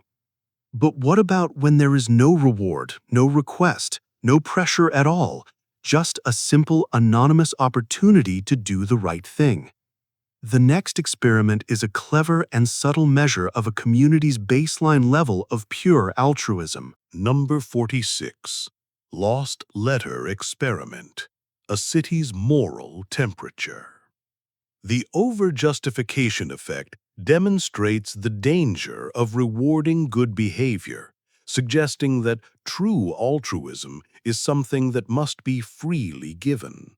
But how can we measure this? How can we take the moral temperature of a city or a neighborhood to see how much of this pure, unprompted helpfulness actually exists in the wild? Asking people if they are helpful is useless. Everyone wants to believe they are. We need a way to observe their behavior when they don't know they are being watched. This challenge led the ever-ingenious Stanley Milgram, long after his obedience studies, to develop a brilliantly simple and non-intrusive field experiment known as the lost letter technique. The methodology is as simple as it is clever. Researchers would lose a large number of stamped and addressed envelopes in various public places, on sidewalks, in phone booths, on shop counters. The envelopes contained a neutral letter, but were addressed to different kinds of organizations. The critical variable was the name of the organization on the envelope, which was designed to signal a specific social or political alignment. For instance, some letters would be addressed to a neutral entity like Medical Research Associates, Others would be addressed to a highly positive and sympathetic organization like Friends of the Children's Hospital. And most provocatively, some would be addressed to a deeply controversial and stigmatized group, such as Friends of the Nazi Party or Friends of the Communist Party. The measure of pro-social behavior was simple. What percentage of these lost letters would be picked up by anonymous strangers and placed in a mailbox? It was a direct measure of unprompted, anonymous altruism. The results provided a fascinating snapshot of the social fabric. A high percentage of the letters addressed to the neutral and positive organizations were mailed, indicating a healthy baseline level of helpfulness in the community. People saw a lost letter and performed the small civic duty of ensuring it reached its destination. However, the return rate for the letters addressed to the stigmatized groups, like the Nazi or Communist parties, plummeted dramatically. Very few people were willing to help an organization they found morally repugnant, even with the simple anonymous act of mailing a letter. The lost letter technique thus became more than just a measure of helpfulness. It became a subtle social thermometer that could gauge public sentiment and political tolerance without ever asking a single question.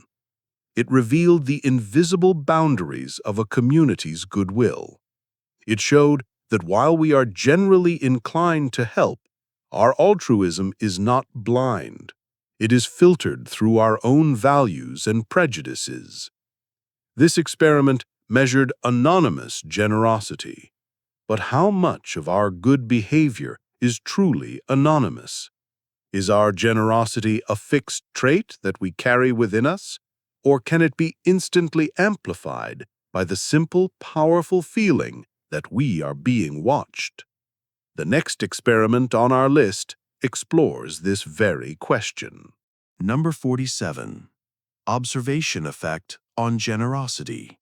The all-seeing eye.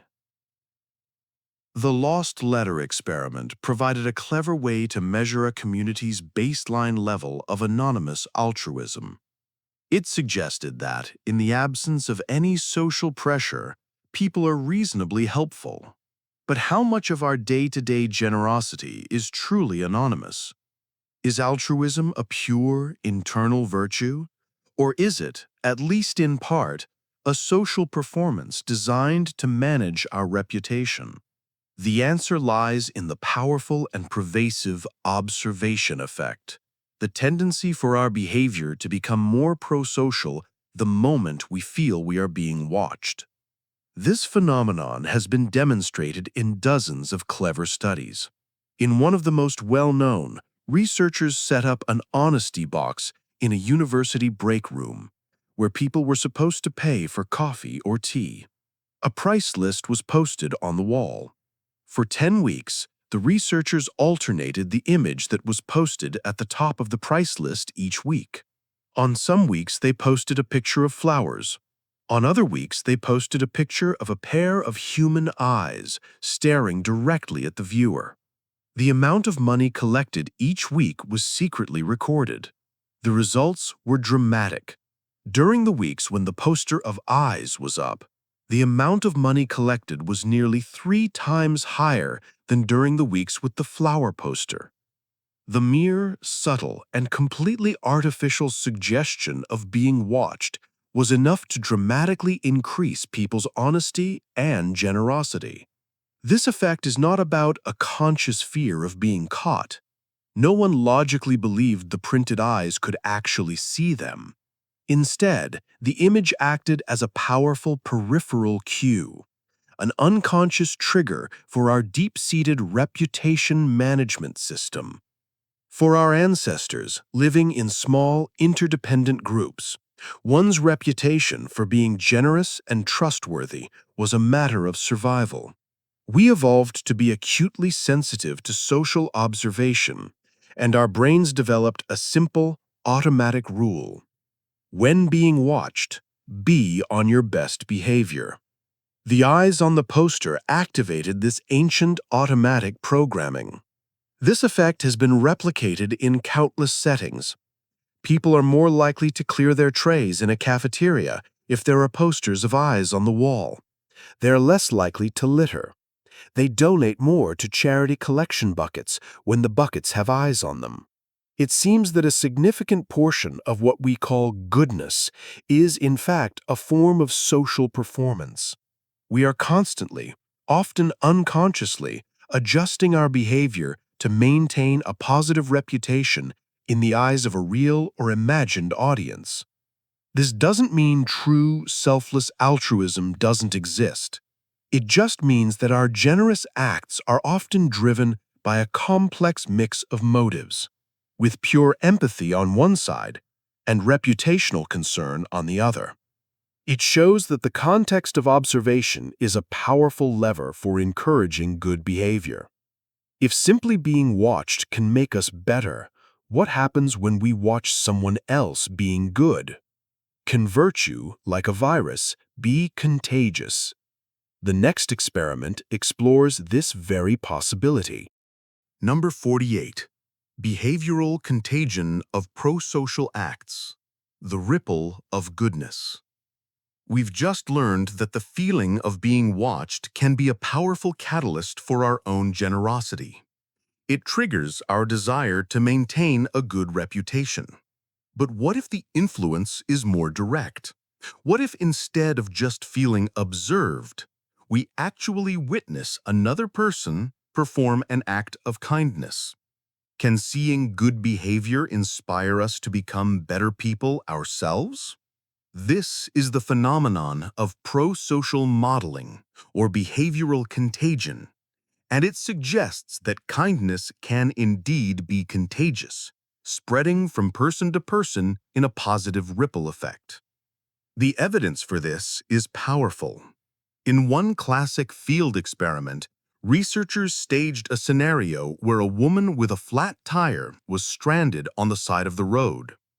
In the control condition, drivers simply passed by her. In the experimental condition, however, about a quarter of a mile before reaching the stranded woman, the drivers would witness a staged scene of another person helping someone else with a flat tire. The results were significant.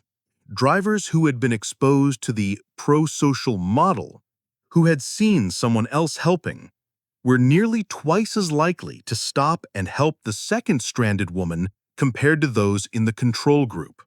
The act of witnessing generosity had primed them to be generous themselves. Another famous example involves the Salvation Army's Christmas kettles. Researchers found that if they secretly seeded the kettle with a few dollar bills at the beginning of the day, donations from the public were significantly higher. But the effect was even stronger if people could actually witness someone making a donation. When a researcher, acting as a Confederate, walked up and dropped money into the kettle in front of a passerby, that person became far more likely to donate as well. This works for several psychological reasons. First, the model provides a clear social norm. It answers the question, what is the appropriate thing to do in this situation? When we see someone else helping, it tells us that helping is the expected and valued behavior. Second, the model raises our awareness of the need and suggests a specific, effective way to help. It makes the problem seem more salient and the solution more achievable. Finally, witnessing a prosocial act can be genuinely inspiring. It can trigger a positive emotional state, sometimes called elevation, a warm, uplifting feeling we get when we see others display moral beauty. This feeling can motivate us to emulate the virtuous behavior we just witnessed. This principle is the bright side of the social proof we encountered earlier. While fake testimonials can deceive us, witnessing genuine acts of kindness can elevate us. It means that every time we perform a helpful act in public, we are not just helping one person. we may be setting off an invisible chain reaction of pro-social behavior. Our good deeds are not isolated events. They are broadcasts that can inspire goodness in others. So we know that seeing goodness can inspire more goodness. But what role does our own internal state play? What happens when we are stressed, rushed, and under pressure?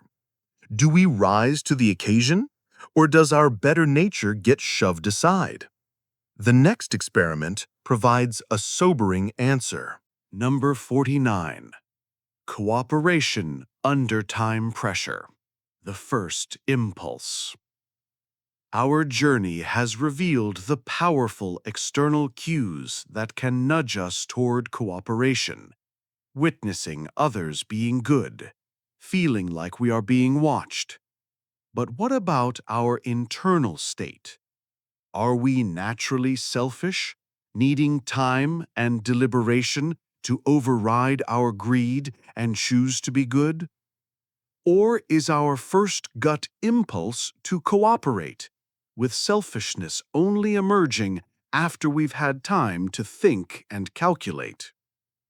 For decades, a dominant view in economics and psychology was that selfishness was the fast, automatic response, and cooperation required slow, deliberate self-control. But a series of fascinating experiments in the 2010s, led by researchers like David Rand, completely flipped this idea on its head. They proposed that our intuitions, shaped by a lifetime of successful social interactions, which are mostly cooperative, have been trained to favor cooperation as a default strategy. Selfishness, they argued, is what happens when our slower, more analytical mind has time to analyze a situation and override that initial pro-social impulse. To test this, they used a variety of cooperation games, like the public goods game we've already discussed. But they added a crucial twist: time pressure. In one condition, participants had to make their decision about how much to contribute to the public pot very quickly, typically in under 10 seconds. In the other condition, they were given more time to think and were explicitly encouraged to deliberate before making their choice. The results were consistent and profound. When people were forced to rely on their gut and decide quickly, they were significantly more cooperative. They contributed more to the public good. It was only when they were given time to reflect and calculate the potential payoffs that they became more selfish, contributing less. This suggests that our intuitive, automatic, System 1 thinking is inherently pro-social. Our first impulse is to trust and cooperate. It is our slower, more analytical System 2 thinking that starts asking the selfish questions. Wait a minute, what if other people are free-riding? Can I get away with contributing less? What's in it for me? This social heuristics hypothesis makes evolutionary sense. In the small, interdependent groups where we evolved, cooperation was almost always the best long-term strategy. Cheating might give you a short-term advantage, but it would quickly destroy your reputation and lead to social exclusion. As a result, cooperation became a deeply ingrained habit, an automatic default that operates successfully in most of our daily interactions.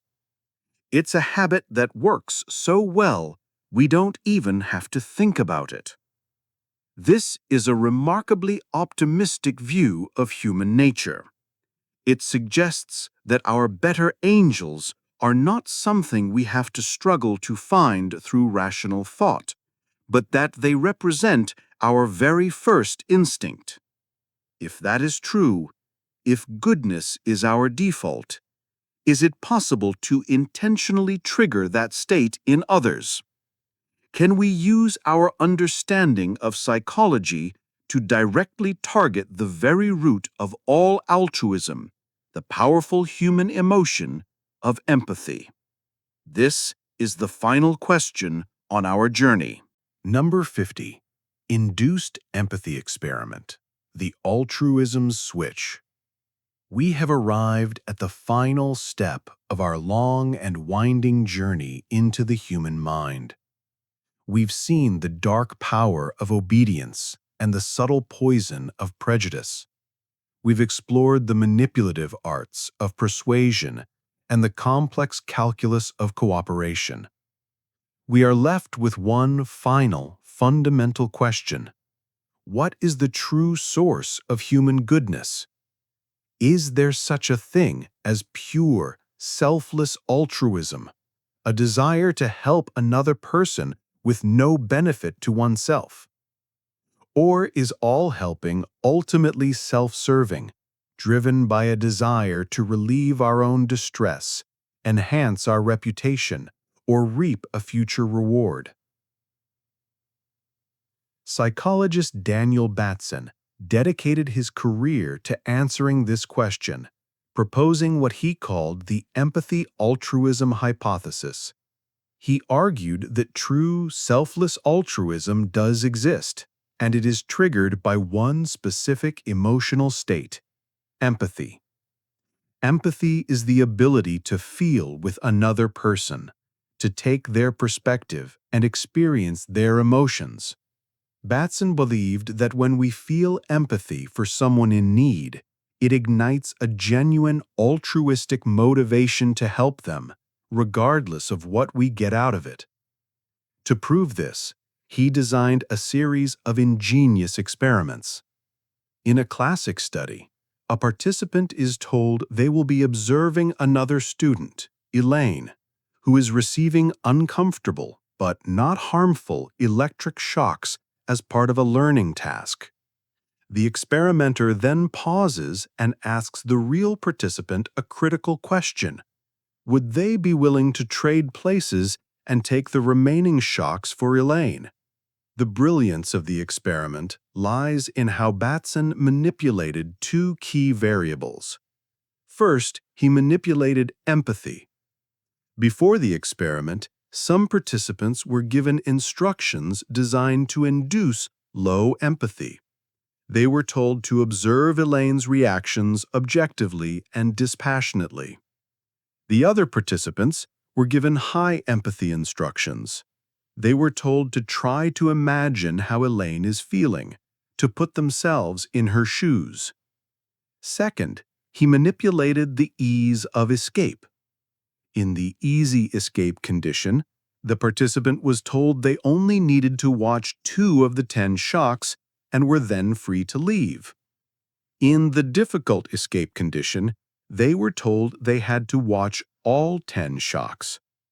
The logic is this: if helping is driven by selfish motives, like relieving one's own distress at watching someone suffer, then when escape is easy, people in the low empathy group should simply leave. Why stay and help when you can just walk away from the thing that's making you feel bad? The results were a powerful confirmation of Batson's hypothesis. In the low empathy condition, that's exactly what happened. Most people chose to leave when escape was easy. But in the high empathy condition, something beautiful occurred. Even when escape was easy, an overwhelming majority of participants still chose to stay and take the shocks for Elaine. Their empathy had triggered a truly selfless altruistic impulse. They were not helping to relieve their own distress. They were helping because they genuinely cared about hers. This final experiment brings our journey full circle. It is the ultimate counterpoint to the darkness we have sometimes found. It suggests that while we are susceptible to conformity, obedience, and bias, we are also wired for connection. While our minds contain glitches that can be exploited, they also contain a switch, the empathy switch, that can unleash the best of our nature. The story of human psychology is a story of these dueling forces, a constant dance between our baser instincts and our better angels. And the most profound discovery of all may be that the choice of which one to follow is, ultimately, up to us.